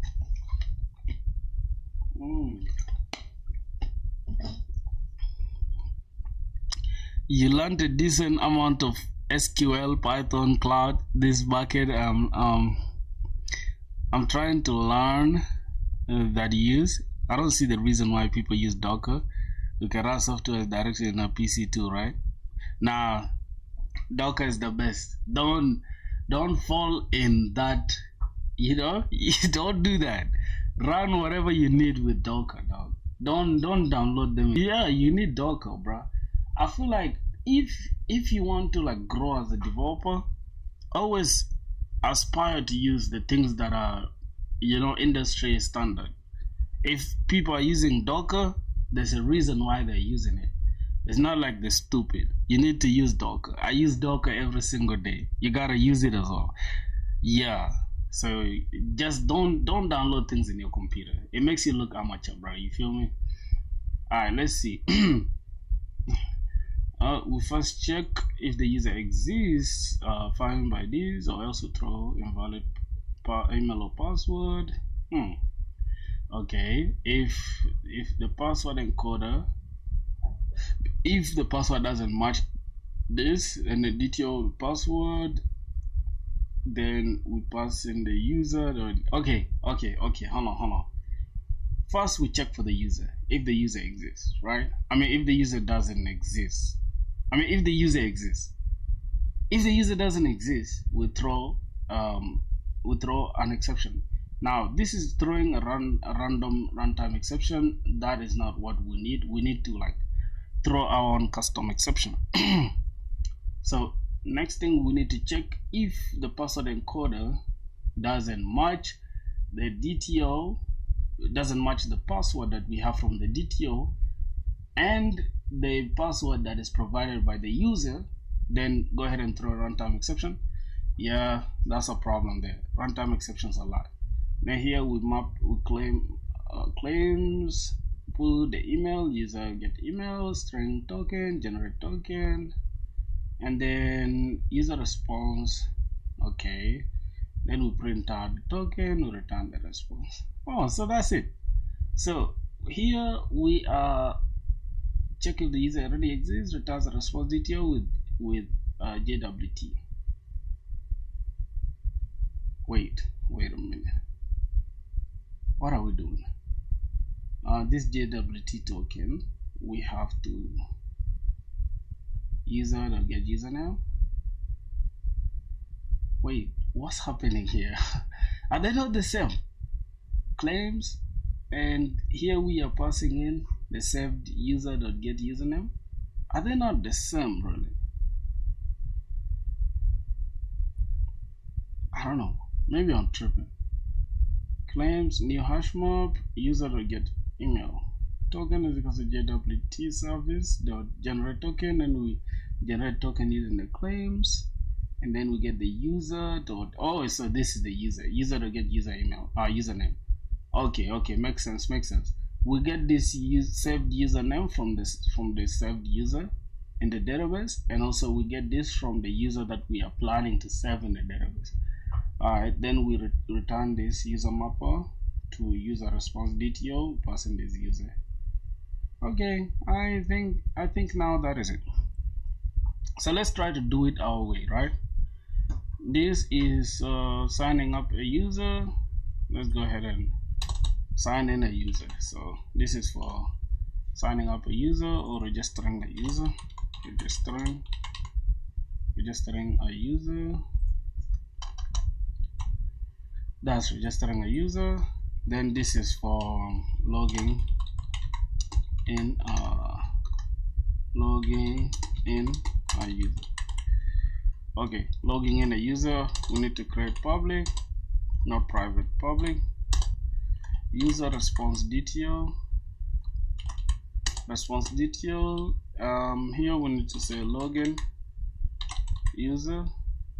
Okay, login user, we need to pass in the create user DTO as DTO, and that is it, right? Unless there's something else we need to pick from there. Yep, we only need this. Okay, so secondly, we need to check if the user already exists, right? So we need to say user is equals to user repository dot find by ID. Oh, then that means we also need an ID. I think find by email, right? Oh, find by email. Okay, we need to check by find by email, not ID. Find by email. Then we pass in the DTO dot email. Or else, what's going on here? Oh, we need to create this as well. And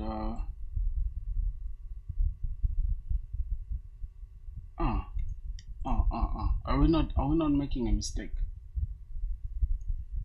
Are we not really making a mistake? Let me see. This is what I have. Let's pass in this and the service. Okay.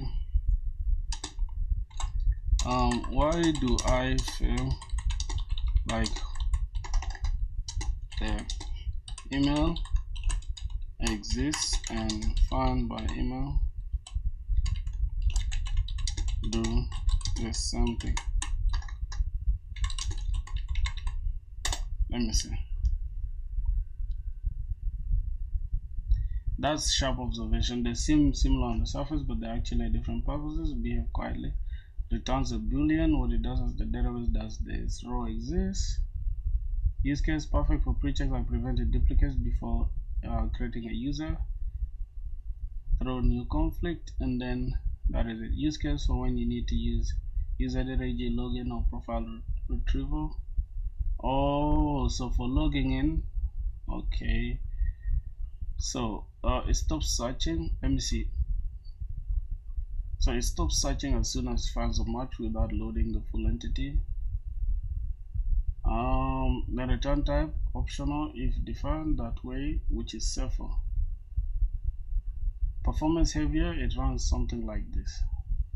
Use case for when you need user data, e.g. during login or profile retrieval. Okay, so that's what we're gonna do. That's what we're gonna use actually. It's okay. Find by email. It's fine. Change find by email to return an optional user. Then handle missing users safely.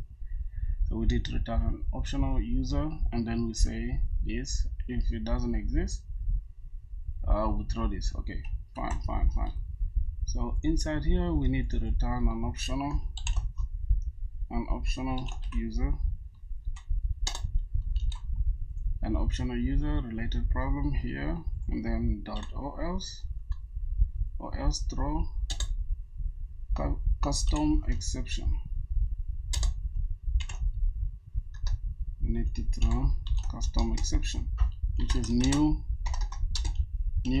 resource conflict exception. No, is it?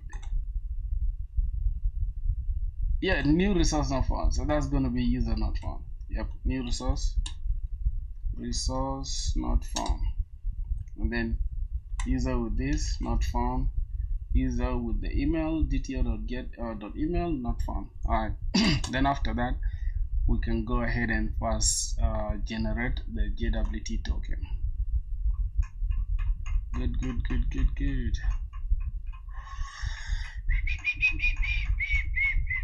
Bro, when will I scroll bro up to up here? God damn. Okay, that is cool. It's like this. So after that, we check if the password matches what we have. All right, if that is not true, then we throw what exception are we throwing here? Invalid password. Do we really need to throw that? I have no idea, but let's see now. Here we need to check if the password doesn't match what we have. Matches, right? If it doesn't match the DTO password, the password that is saved from the DTO, if it doesn't match with the user password, then go ahead and return. We need to throw what are we throwing? Hold on. Wait.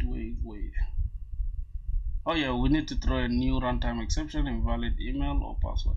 Now, rather than throwing a generic exception, but let me first create this first. So you can say throw new runtime exception. Then we can just say invalid password, invalid email or password, or invalid email or password. And then finally we can just generate, we can say generate token, JWT token. Now we're gonna have to create a hash map that is going to have a string and an object. Then we're gonna call it claims is equal to new hash map. And then we just say claims.put. We need to just put in the email and then the user email, and then the user.get email. That is that. Finally, we need to create a string. Okay, since we are finding the email, we're getting the email from the user. Then we are checking if the password doesn't match. We'll throw an exception, and after that we create a token where we pass in the claims. Then we're going to pass in the email as the user.get email. Then we create a custom token. We're going to take our JWT service, generate token, claims, user.get. Can you share the GitHub link? GitHub link to what, my brother? You want to see my GitHub link? I haven't been like pushing a lot of code to my GitHub like that, but here you go. This is my GitHub. Haven't pushed anything. You can see these are languages I'm aspiring to learn, right? I don't know anything in Go. I only created one server with Go, like one simple HTTP CRUD operation, and the rest of them I have ideas. I know almost Monstack, the entire Monstack. So let me share the link with you.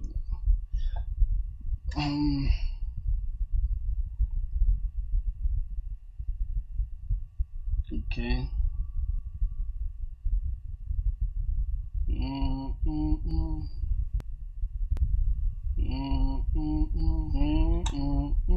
There you go. There you go. I think you've received it, my brother. Yep. Okay. Let me go ahead and look for. We have claims updated but never queried. Okay, fine. I need to now query this stuff. We're gonna have a string token is equals to JWT service.generate token, and then we are just going to query the claims, and then we're going to pass in the user.get username, then that is it. It's going to generate our token. Finally, we can just save in the user. It's going to be user response DTO. We pass in this as a DTO, then we print out the token, and that is it. First, you can have user response DTO as response DTO. I think we don't even have to do all this user response thing. We can just say user mapper dot to user response DTO. We pass in the user. Okay, after that the user, then we can just say return. Oh, that's what we have already there. Yeah, return. Okay, s out. We just print out the token. All right, what else?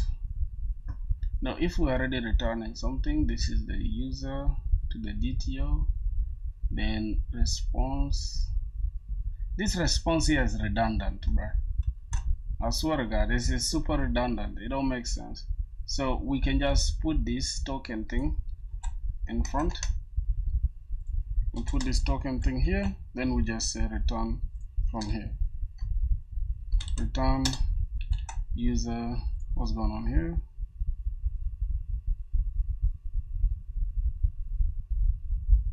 Extract duplicated code. Wait, what did we where's the goddamn duplication? Oh yeah, this is how we duplicated ourselves here. I think we duplicated ourselves here, so we could have just let me just say return response. We duplicated ourselves, right? User response DTO. Call this response is equals to this, and then we just return the response.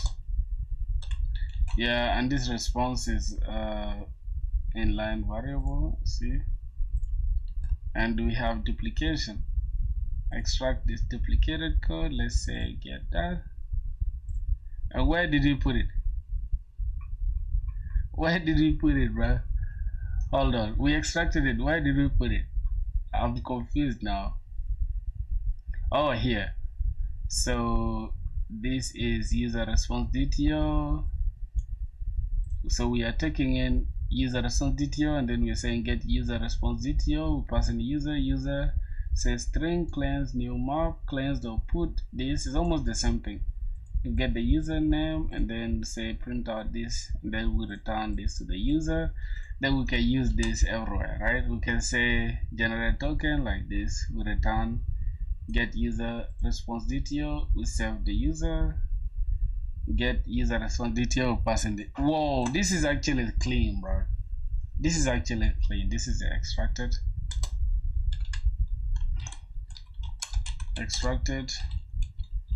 method for the response DTO for the get user response DTO to avoid code duplication. Yep, I think that is that. What else do I need to do? Okay, that is that. Now we need to configure the password. Okay, we have this encoding, we have that. This ensures passwords are hashed. Okay, that is okay. We have that. Now I think lastly we need to configure the security, because for now I don't have the security thing configured. Let's go up. I think we have it somewhere where we configured. This is the okay, that is that for the service. Let me go ahead. Okay, this is the Spring security. Here we are saying class Spring security needs to load users by email.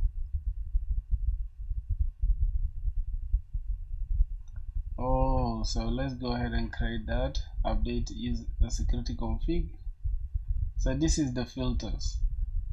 First we disable the CRF, and then after that we authorize any, not all requests. We just take in request matches if it matches auth slash APIs, API slash auth. Everything after that, go ahead and permit it all. And any request should be authenticated after that.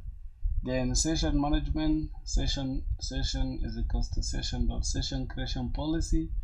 Session creation policy does stateless. Bro, what is all this long ass names? Then we're gonna have a filter before, so we need JWT auth filter, username, password, authentication filter dot class. Bro, what? Bro, sometimes Java is so like, what is all this, bro?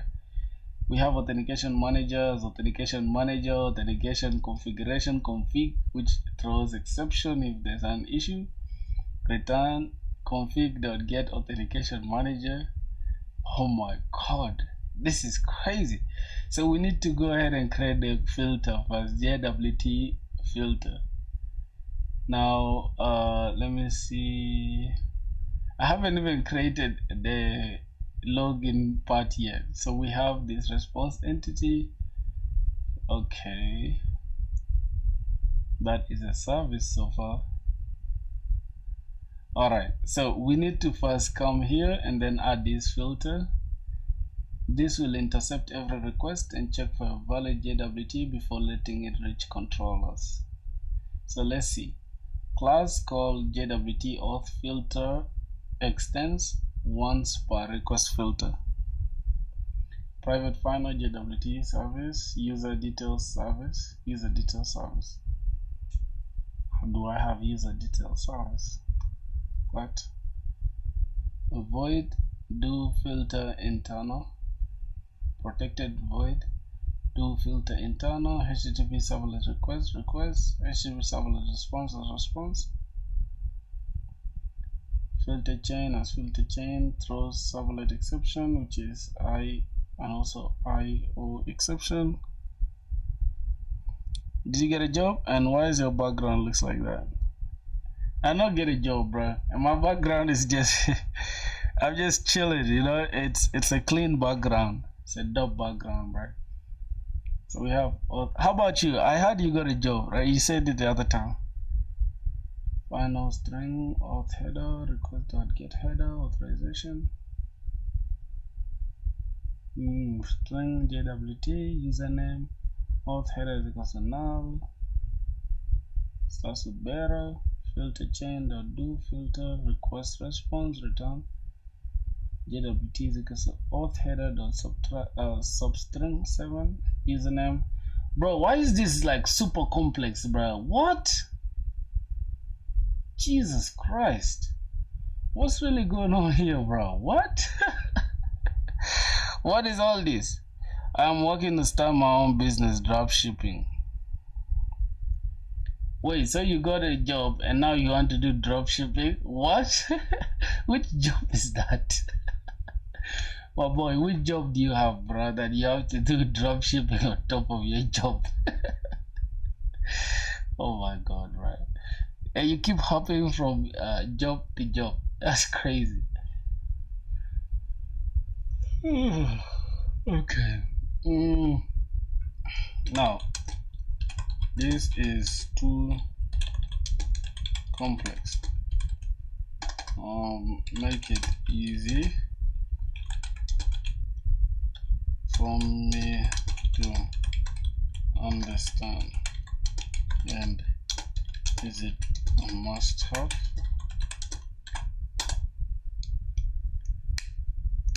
I want to earn more. I will do it with alongside their job. I want to do something for my own bodies. Alright, let me simplify this a lot. What the code does, super simple. This is a security guard for your app. Every time someone makes a request to your API, this guard checks the ID card JWT token before letting them in. The main method, only one matters. Protected void do filter internal. This method runs automatically for every request to your server. Think of it as a checkpoint. By the way, are you applying anywhere? I haven't applied for any job. Like ever since the last stream that you watched, I haven't applied for any, bro, which is crazy. So let's see. Check if they have an ID. Final string auth header is equals to request or get header authorization. So you get the auth. Check if they have the ID, right? Looks for the authorization header in the request. This is where the JWT token lives. Oh, if the auth header is null and the auth header starts with bearer. Oh, if it's null and then the auth header doesn't start with bearer, then filter chain.do filter out the request and the response. Then translation, do you have a token? Does it start with bearer? If no, let the request continue. Maybe it's public endpoint like login. Oh, if yes, keep checking. Oh, okay. I think I understand now, right? You should apply. For real? I probably will though. I probably will. Haven't like, I don't know, bro. I just feel like, am I ready? Am I really ready to start applying for jobs? Like I have this inferiority complex, right? Where I feel like I'm not good enough. I don't know why. It's just there. It's just part of me, bro. But I can code though. Like all of you guys know I can code, but I just don't know. Maybe I just want to be a crack dev. I want to be a crack dev. I mean, it will take time anyway. Yeah, I should probably start, but then it means I need to also start doing like serious DSA, like seriously with Java, no any other language. DSA with Java. I don't care what nobody says. Python is easier, blah blah blah. I'm gonna do DSA with Java. Yeah, after this stream, I'll probably just eat and then maybe go to the coffee store and then work. First, you should create your portfolio. That is true, bro. That is true, but I need to learn Java, so I need to first learn it before I can create any portfolio thing. So yeah, that makes sense. Let me see. I think now, after that, extract the actual token. JWT is equals to auth header.substring 7. The header looks like bearer, blah blah blah. Remove the first 7 characters, bearer. Now JWT is equals to just the token part. Get the username from the token. Username is equals to this, extract name JWT. Use your JWT service from before, read the token and pulls out the username. Check if the user is already logged in. Username is not equal to null. And security context holder.get context is equals to get authentication is equals to null. Oh, that means what? Did we find a username? And is the user not already authenticated? Yo, goddamn AI. Okay, I see you. Let's go. Now the next thing is security context holder is Spring Security's way of tracking who's logged in. Oh, so check the security context holder, get that context, and then get the authentication. If the authentication is null, that means the user is not authenticated. I checked if the user is not authenticated. So if we do not have the username and the security context holder tells us that hey, this user is not authenticated, if they're already logged in, skip the rest.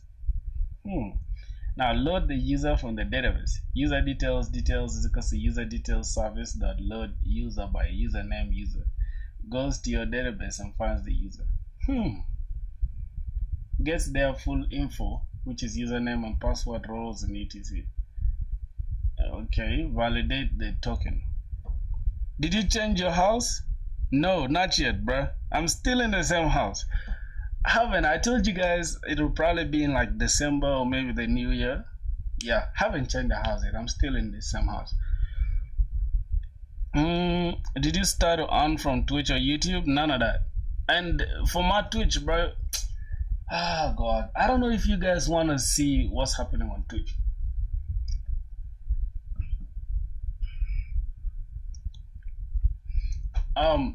See, on YouTube, right? Let me show you guys what's going on with YouTube. This is my YouTube currently, right?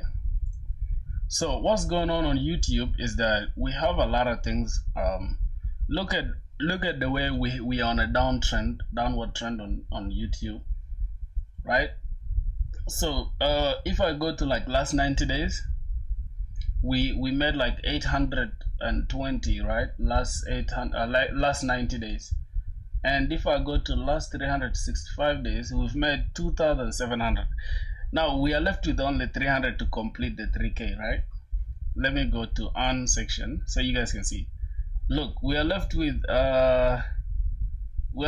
close to just, I don't know, can we subtract? Let me go to calculator.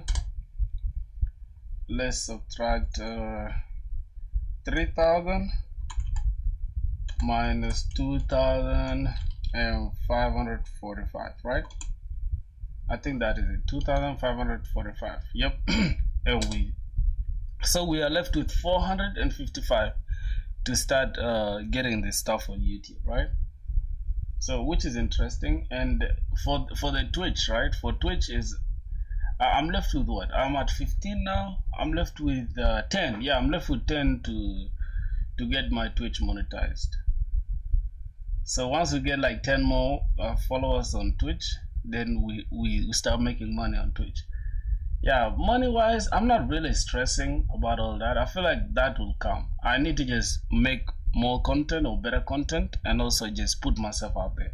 So I'm using the YouTube or live streams to just keep myself accountable, and at the same time just document my progress, because later when I maybe get a job or maybe get good at programming like that, like get exceptionally good, not just mediocre good, you know, like become cracked at coding, I can look back at myself like, oh shit, I used to code like this, you know. So that's the thing, that's the main point of all this.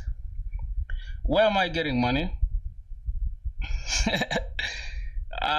Yeah, just like, you know, parents, perhaps personal hustling. I'm a hustler, bro. Yeah, you gotta hustle. So by the way, boys, I actually made it. I made money from a brand. There's a brand that reached out to me for a YouTube collaboration, 4 minutes video, and then they gave me money, which is cool, right? 4 minutes of my time, and that was money. Yeah, so yeah, that's how I'm making money, just from YouTube and internet, just like that, hustling online. Yeah, but I told you guys, before the end of this year I need to get like a new MacBook. This MacBook I'm using is not really interesting like that. I need to get like at least the latest M4, so I need to put in so much work to get some good money. Yeah, now you guys don't have to donate, bro. You guys don't have to donate money. I can handle it myself. I'm all good, my boys. All right, let's see. Bro, what do you generally, can you suggest any platforms to earn money for a student? YouTube. Yeah, YouTube is the quickest way to make money if you're really a hustler like that. Let's say you can create 3 channels and post on them every single day, bro. Within like 6 months you start making money, like no cap. You start making money. And those 3 channels, you can scale them. Like, let's say you're working on like automation, like faceless channels, you can make money. Don't do TikTok, bro. TikTok is so cringe and it's boring as hell. Don't waste your time. Yeah, it's maybe for girls, or maybe if you want to dance. I don't really like TikTok like that, so don't waste your time. Maybe do Twitch or YouTube, I guess. What are you saying? What do you when will you do a giveaway of this? Because I'm interested. I'm in need. Wait, what do you mean, bro? You have a job, right? Why do you need money, dog? You crazy for that? Oh my god. How much are you earning in your job right now? Yeah. So here's the thing. Here's the thing, right? I got 2 job interviews. One for a company in Germany and another one in Australia. I bombed the 2. I failed the interviews because my data structures is very low. I don't really like Yeah, I spoiled them. Yeah, all of them were in dollars, bro. The other one was in euros. For Germany was in euros, and the other one was in Australian dollars. So I spoiled the interviews all. Yeah, but towards January we shall be headed like towards new job interviews and hiring. Companies will be hiring, so I'll be applying again. Bro, you're earning $90 a month.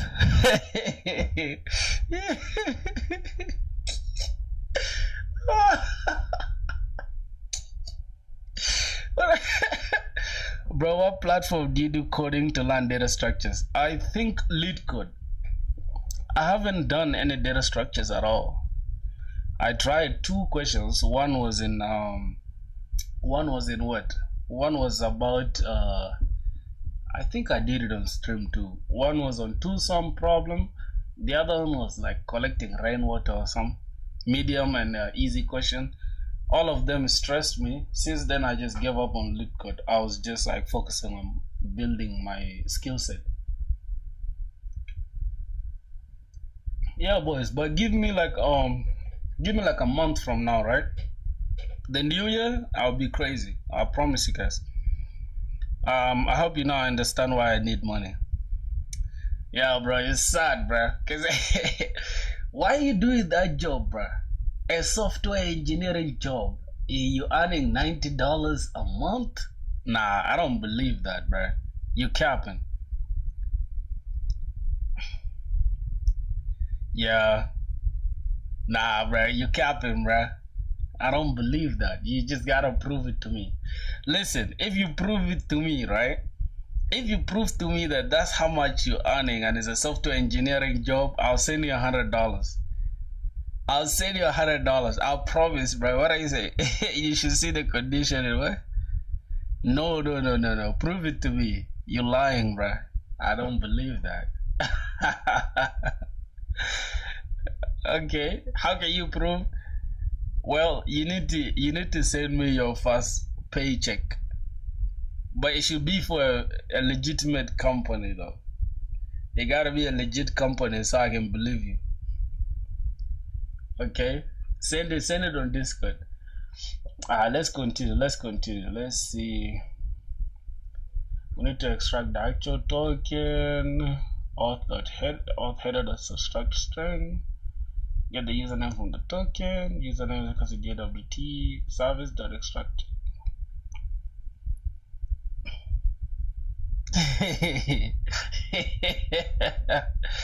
Oh my god. Yeah, it's crazy. It's sad to hear, bro. God damn. Nah. Oh, I can't.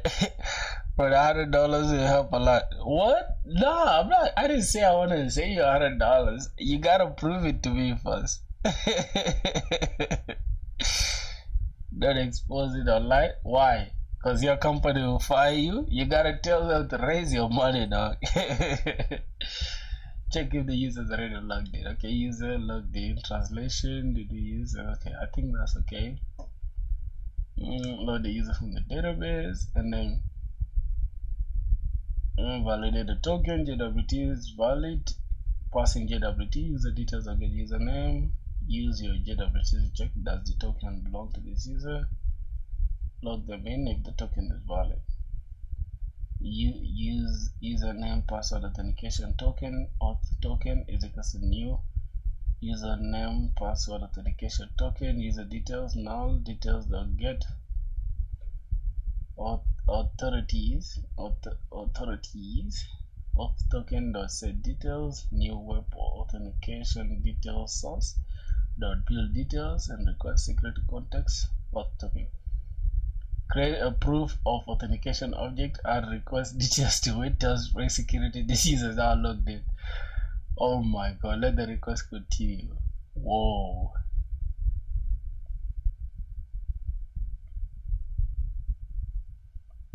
What are you saying, bro? I can send the journey letter so you can check. Nah, it's crazy, bro. I believe you though, cause I don't know. Wait, hold on, $90 a month. That's how much? But I don't know how much is it in India. I think it's good money in India. I have no idea.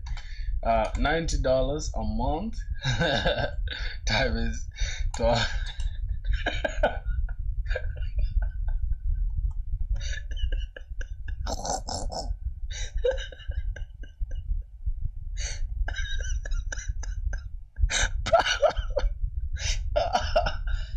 This guy's about to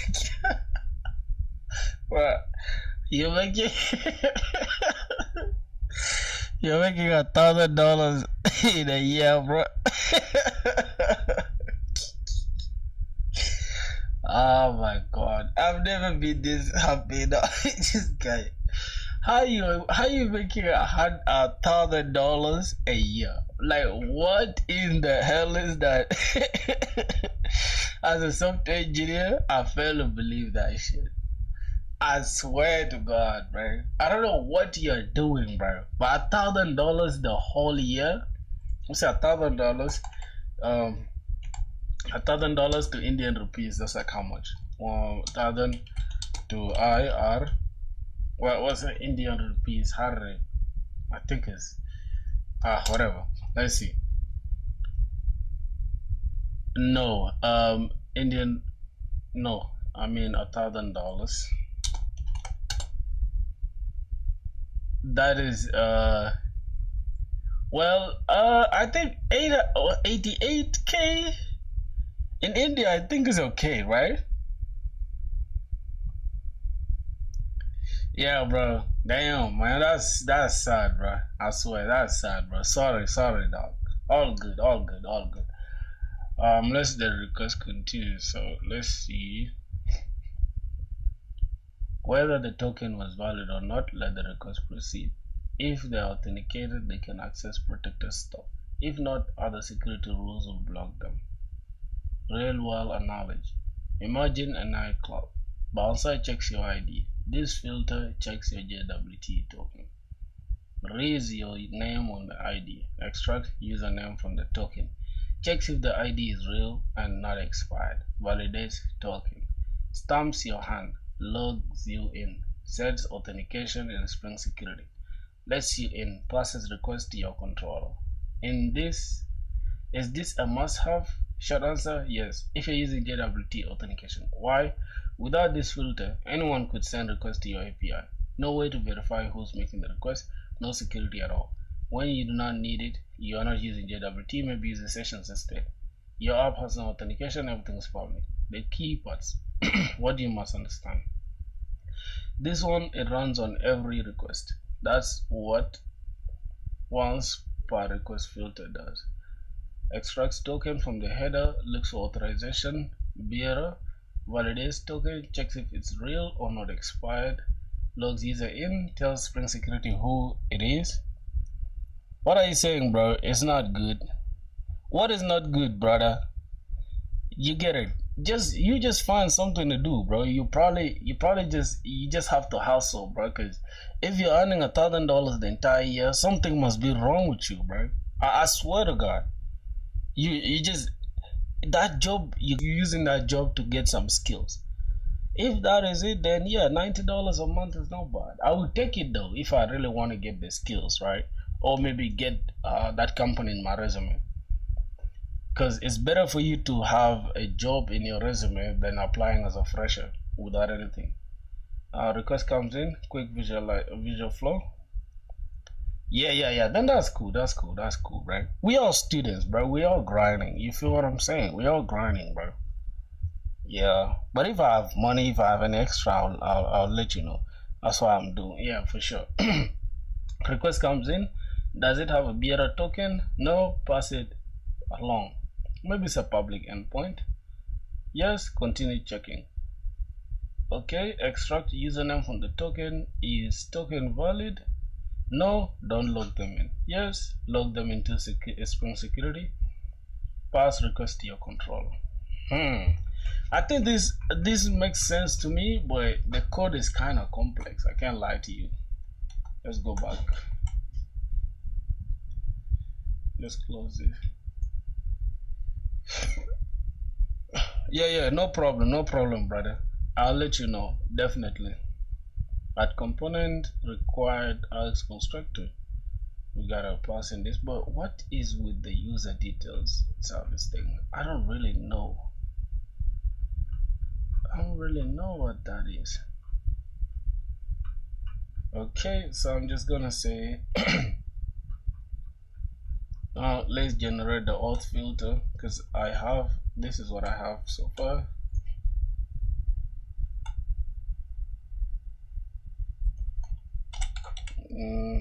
This is my service looks like now. I'm passing this, and then let's check JWT service. That's okay, JWT service. Let's now check user, no, the controller. Okay, all right. So let's start with the security config and go to the JWT filter, pass in there.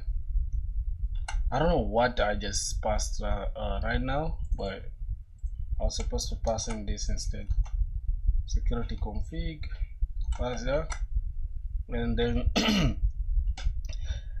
during your interview, how many rounds, the like technical telephone interview, and how did you?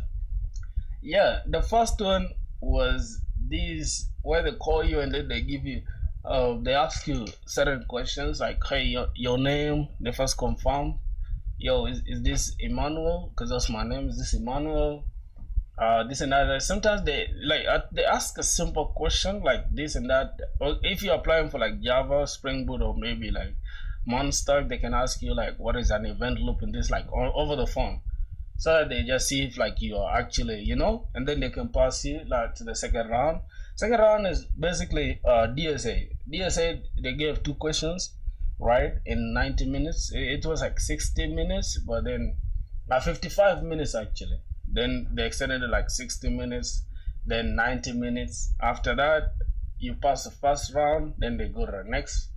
You know, after that, then system, there wasn't so much system design, but they just asked a question like, can you design, can you just tell me how data flows from like how you design like a simple thing like Shopify, or maybe Amazon, or maybe Netflix. But that is like if you're applying for, you know, like jobs that are like system, I mean like S2, right, like senior level thing, or medium, whatever. But if you're just entry level, they don't really have system design questions.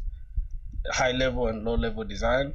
After that, then you can just go to behavioral, where they want to check like, how's your behavior, how do you like, you know, tell us more about yourself, like how did you hear about our company, or like what makes you think you're a good fit, and like a bunch of stuff. After that, then you can have a round with like the hiring manager. Then they'll give you your paper to sign, and then they give you offer letter. But I did not go through all that. I literally failed, I think, in like the DSA rounds. That's what really stressed me, bro. So that's what I came. That was my experience. So since then, I haven't done it. It literally just pushed me off from, you know, doing interviews, because I feel like there's a lot of gaps in my knowledge that I need to fill. You understand? That's it for this security, and I need to pass in the JWT service. So yeah, go ahead and copy this. What question they ask, and why do you think you failed? Okay, those people asked a simple question. The first one was rainwater, right? Collecting rainwater. The problem, the reason why I failed is that I did not prepare enough for the interview. Collecting rainwater, that was, I think it's this pattern, 2 pointers, right, where you have a pointer here and then the other pointer checking for the length. That's the thing that made me fail. And then also the other question was a simple question on like, I think they were asking about the string something concatenation. They asked a simple question, bruh. Yeah, and the first one, the one for string concatenation, I passed it, right? Then the second one is what failed me. That was a medium question. I've never done any medium question in my entire life. Yeah, so yeah, but I was so disappointed, bro. I felt bad about myself. Since then, I haven't tried any job, whatever. We got your service layer control, JWT utilities that are cleaning. Now we can move into security layer, specifically building a JWT authentication filter, configuring the filter chain to actually enforce token validation. Yeah, and that's what I'm doing right now. And the best thing, right? The best thing, the interviewer literally gave me an idea. They were like, bro, your projects are cool, your things are clean, but in order for you to stand out, try to like build things in Spring Boot. That's what he said. He's like, bro, we barely hire people doing Munstack at all. Like right now, as soon as a company can, as soon as they put out a Munstack role, 9 times out of 10 that role is already filled before you even apply for it. So as soon as they put out anything about Munstack, trust me, that role is filled already. Don't even think about it. So like, not everybody is trying to do some things that people deem as hard. So questions like Java, Spring Boot, and things like that, nobody wants to do that.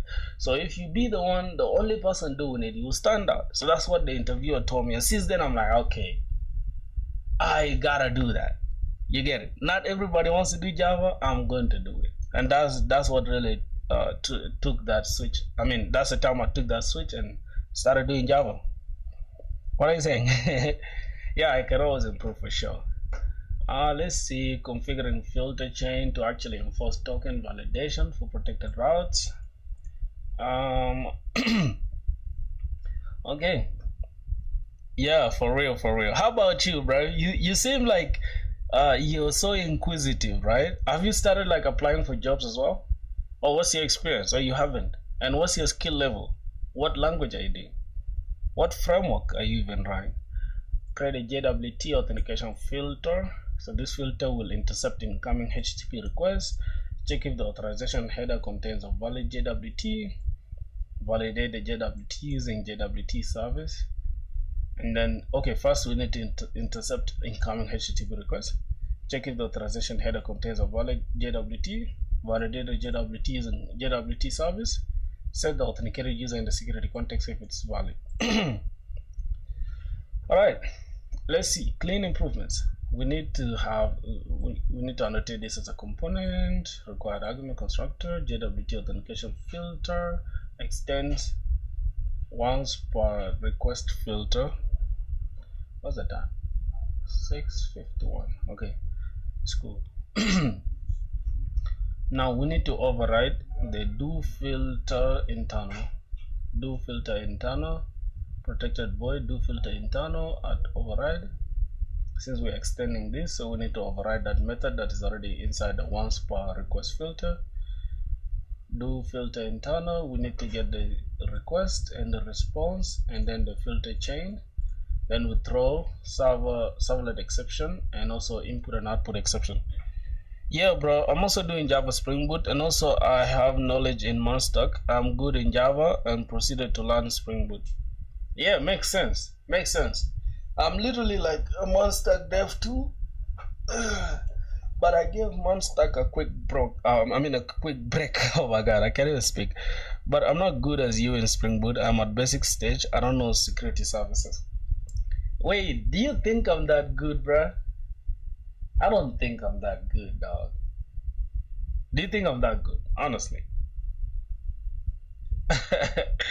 Yeah, do you think I'm that good? Okay, fine. Final string auth header. We get the request. Yeah, bro. Yeah. Okay. Yeah, I feel like it's, look, all this is in like a month or something. Today is day 35 of doing Spring Boot. So that's a month and 4 days, or a month and 3 days if you consider the 31st. Final string auth header, we're gonna take the request header and then let me see. Okay, so here we need to get the auth header, and then we get the request, and we get the header authorization, then final string JWT, final username. So skip if the header is missing or malformed. If auth header is null and the auth header doesn't start with bearer or bearer, then filter chain or do filter the request and response. How do you understand the concept under the hood? How do you understand the concept under the hood? Which hood? You mean Java? Like, how do I understand, like, let's say there's a concept in like dependency injection or the IOC, the DI, inversion of control. Because I know the Java though. I know the vanilla Java. I know the actual Java itself. So learning Spring Boot is easier. Like, it's architecture. Oh, the architecture. Do you know all the terms? No. I don't know all the terms. I don't really like care about the terms like that. I just use what I gotta use. Like, let's say I want to build RESTful APIs, right? I need to understand how do we like call the REST. What's the annotation for the REST controller? What's the annotation for like the request mapping? How do I map the routes to, like, you know, various various endpoints? How do I create the endpoints? So those are the questions I ask myself, and I just understand what I need to use. You understand? So that's how you should learn. Don't try to like cram everything in at once, you know. All right. Let's see here. We need to return after here. We skip header if it's missing or malformed, so we just skip it. And then JWT is equals to auth header dot string substring pass in the 7. Remove bearer, just pass in the 7. And the username is equals to JWT service dot extract user is not authenticated yet. It's not authenticated yet. Validate the token. If the user is not authenticated yet, validate the token. So if user is not equal to username is not null, and the security context holder dot get context dot authentication is null, then go ahead, user details. Where is user details at? Yo, Ayush CV, what's good, my brother? How you doing, broski?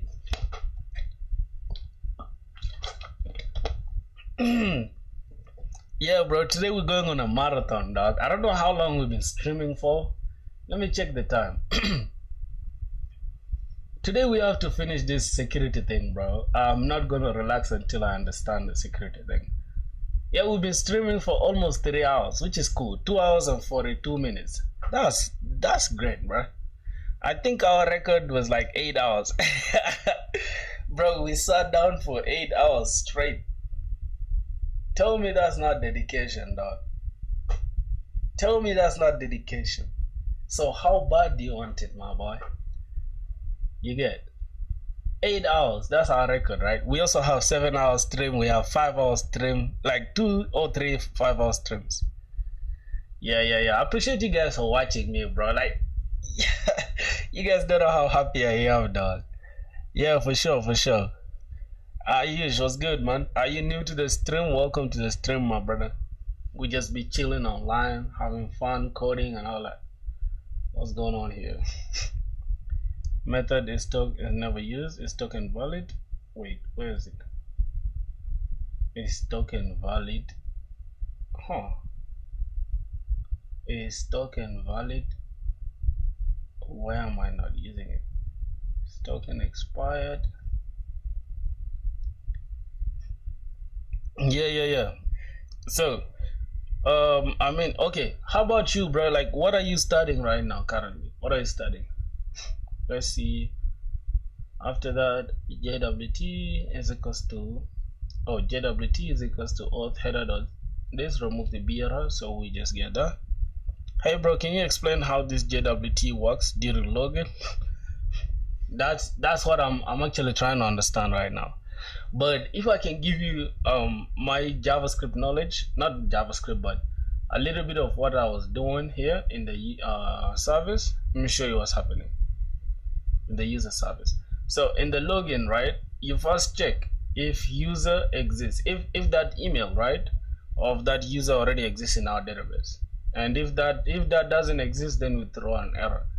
And then we also check for the password of the user. If the password doesn't match what the user has provided, if the password that we have in our database doesn't match with what the user has provided, then we'll go ahead and throw an error as well, runtime exception. I guess this is not supposed to be a runtime exception, it's supposed to be a custom exception, but we're gonna do it later. And then after that, we just generate a token, which is happening here inside the user response GTO. We first create the claims. We create a hash map called claims that is going to take a string and an object.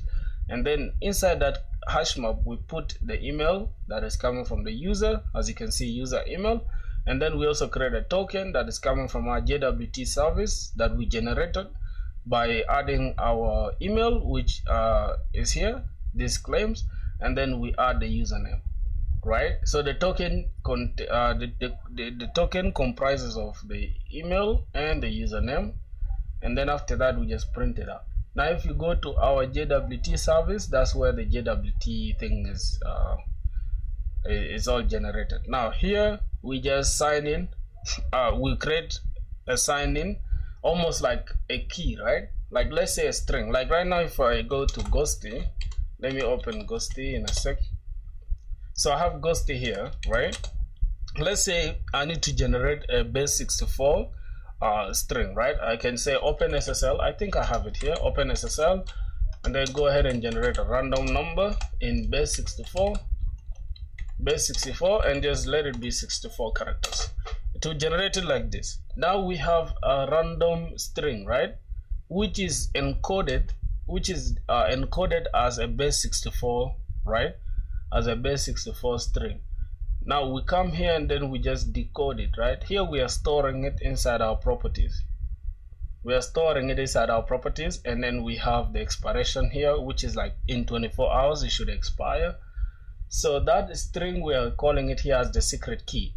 That is what we are going to use to sign in, like to give to our, let's say you have a key, that key, to enter it inside a lock, you have to add it there, and then after that you go ahead and decode it into regular bytes that the JWT library can understand. Finally, we generate the token. After generating the token, we extract the username from the token, and then we add these extra claims that will only extract the, like let's say the username and other things, like is the user an admin. And then here, this is what we'll build. You can see this passes and validates the token using the sign-in key that we created earlier. And then after that, we have a boolean called is token valid to check if the token that is coming from the username and it is not expired. And then after that, we have the expiration. Now that is all that the JWT thing is doing. You understand? I don't know, I'm not good at explaining such stuff, but you should be able to pick it up, my brother. So that is that. Let me just go ahead and understand what's going on. Yeah, but you can do more research. Don't really worry right now about Spring Security. First understand the regular Spring thing, then you can come to Spring Security afterwards. Because it's super complex, I can't lie to you. It's almost 3 hours and we are just now in JWT. So this is the last part. After here, the rest is just easy work. Like here, for example, we just need to adjust our configuration, which is this config, which is this security config. If I can open it, we just need to add this security config.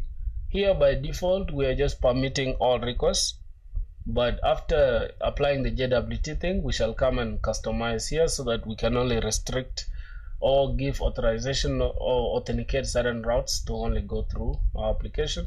After that, that is it. Like literally, these are the two things. What projects do you add in your resume previously? Previously, I added something called Dirty Bucket. That is an application for selling bits, and also something called Filthy Wave. That's an application for directly like uploading to YouTube. And yeah, it has some automation with with what? With not Upstash. Automation with I'm kind of forgetting that library, but it starts with U something. I forgot the name, but yeah, it's some automation stuff. It uploads things to YouTube. Yeah, basically media stuff. It's cool though, but I need to like build solid projects with users. That's what I want to build now. That's why I'm using Spring Boot. All right, let's see. I think I can go ahead and create this, right? So if user is not authenticated yet, validate the token. So if username is null, first of all, where we get, the username is coming from. Okay, fine. If username is null and security context holder dot get context authentication is null, then go ahead and get the user details. User details equals to we define user details, but where's this method? Where's this user details start coming from? So I did not create it anyway.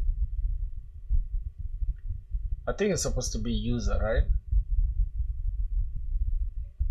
User is equals to response detail user repository dot find by email. They'll pass in the username. I don't know. Then after that, if user details is not null and the JWT service is token valid, JWT then dot get username, then username password authentication token auth token is equals to new username. Okay, then we pass in the user details, we pass in null, and then user details dot get authorities, then auth token dot set details, we say new web authentication details source dot build details, and we pass in the request. Security context holder dot get context dot set authentication to auth token, then we filter chain dot do filter request response. Wow, this is some super complex shit. Okay, I do not understand where user details coming from. Let me first ask this. So is user details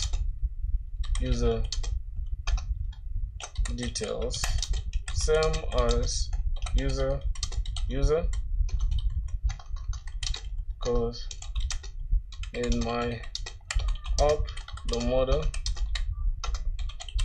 is user, right? And that's what I've been using. I don't know what this AI is creating its own stuff for. Okay, oh my god, copy this. Okay, let's pass in this to see how it does.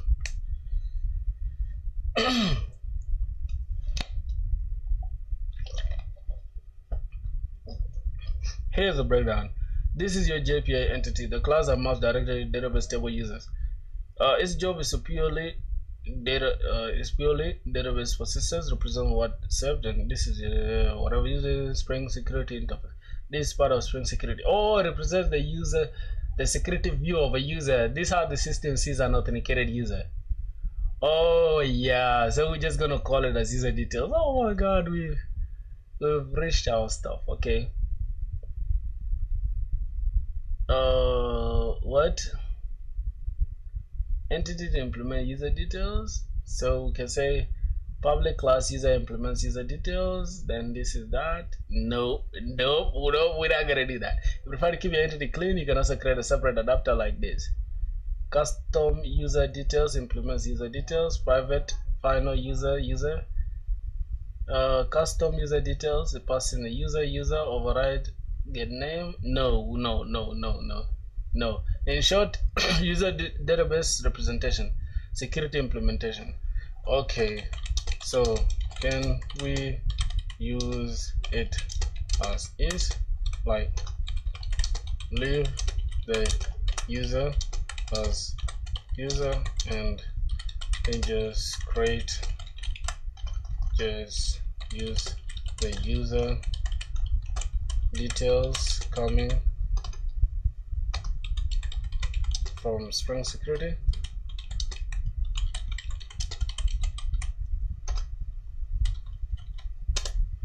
Hey, do you know how JPA repository works? How does that automatically query the database without our intervention to wire the SQL query? No.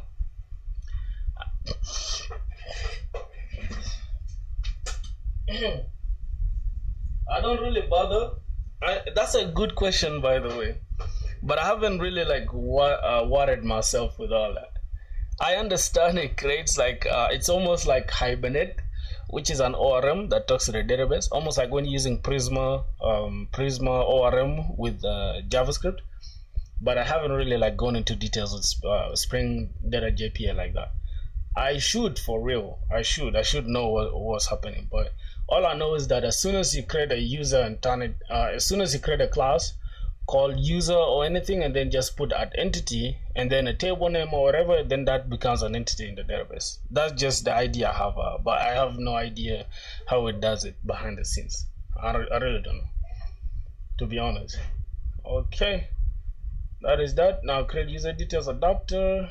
Bro, why we need to create? Yes, you can leave a user entity as is and not implement user details on it directly. That's actually a cleaner approach if you want to separate persistence from security. Keep user stays the way it is, and then we just create customer details, implements user details. Oh my god, why do we need all this? Oh, we need to actually enable this though. I got this question recently in an interview. Whoa, you lying, bro? What? Okay, here we're gonna have class custom user details, implements user detail user details.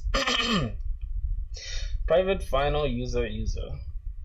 So we're gonna have public custom. Okay, we could just put at something required args, so we don't have to do this. That's okay. First, we're gonna generate a collection, extends granted authority, get authorities, returns rows if you have them, or otherwise empty. String password, return the password, return username. Get username.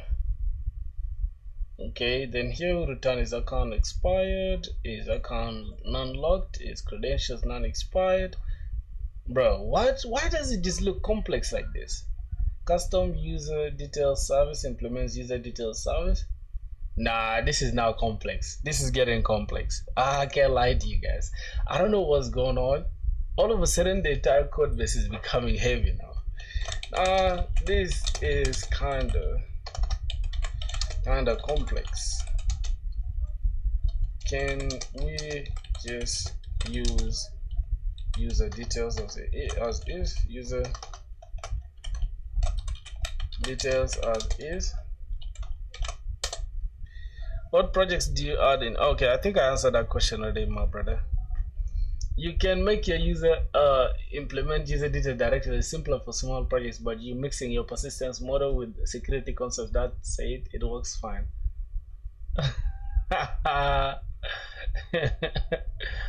What should I do, boys? Should I do it all here or create less code simpler for smaller apps? No need for adapter class.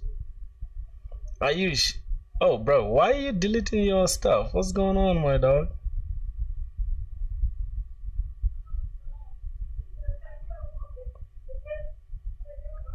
Alright, let's see. Ties your domain model directly to Spring Security. Harder to change auth system later without touching the entity. If your app is small, for learning purposes, totally fine. Oh, okay, brother. It's all good, man. See ya. Cool. I'm even about to quit this now because everything's becoming complex. I think I'm gonna have to stop here for today. I've really coded enough. The rest we shall just continue with it tomorrow, I guess. Yep, we finished the JWT. Yep. So that's gonna be it for today's stream, my boys, bro. Let me see. How long have we been streaming for? Bro, we've been streaming for almost 3 hours, bro. 3 hours, finally. 3 hours stream. Let's call it a night, my brothers. You feel me? You get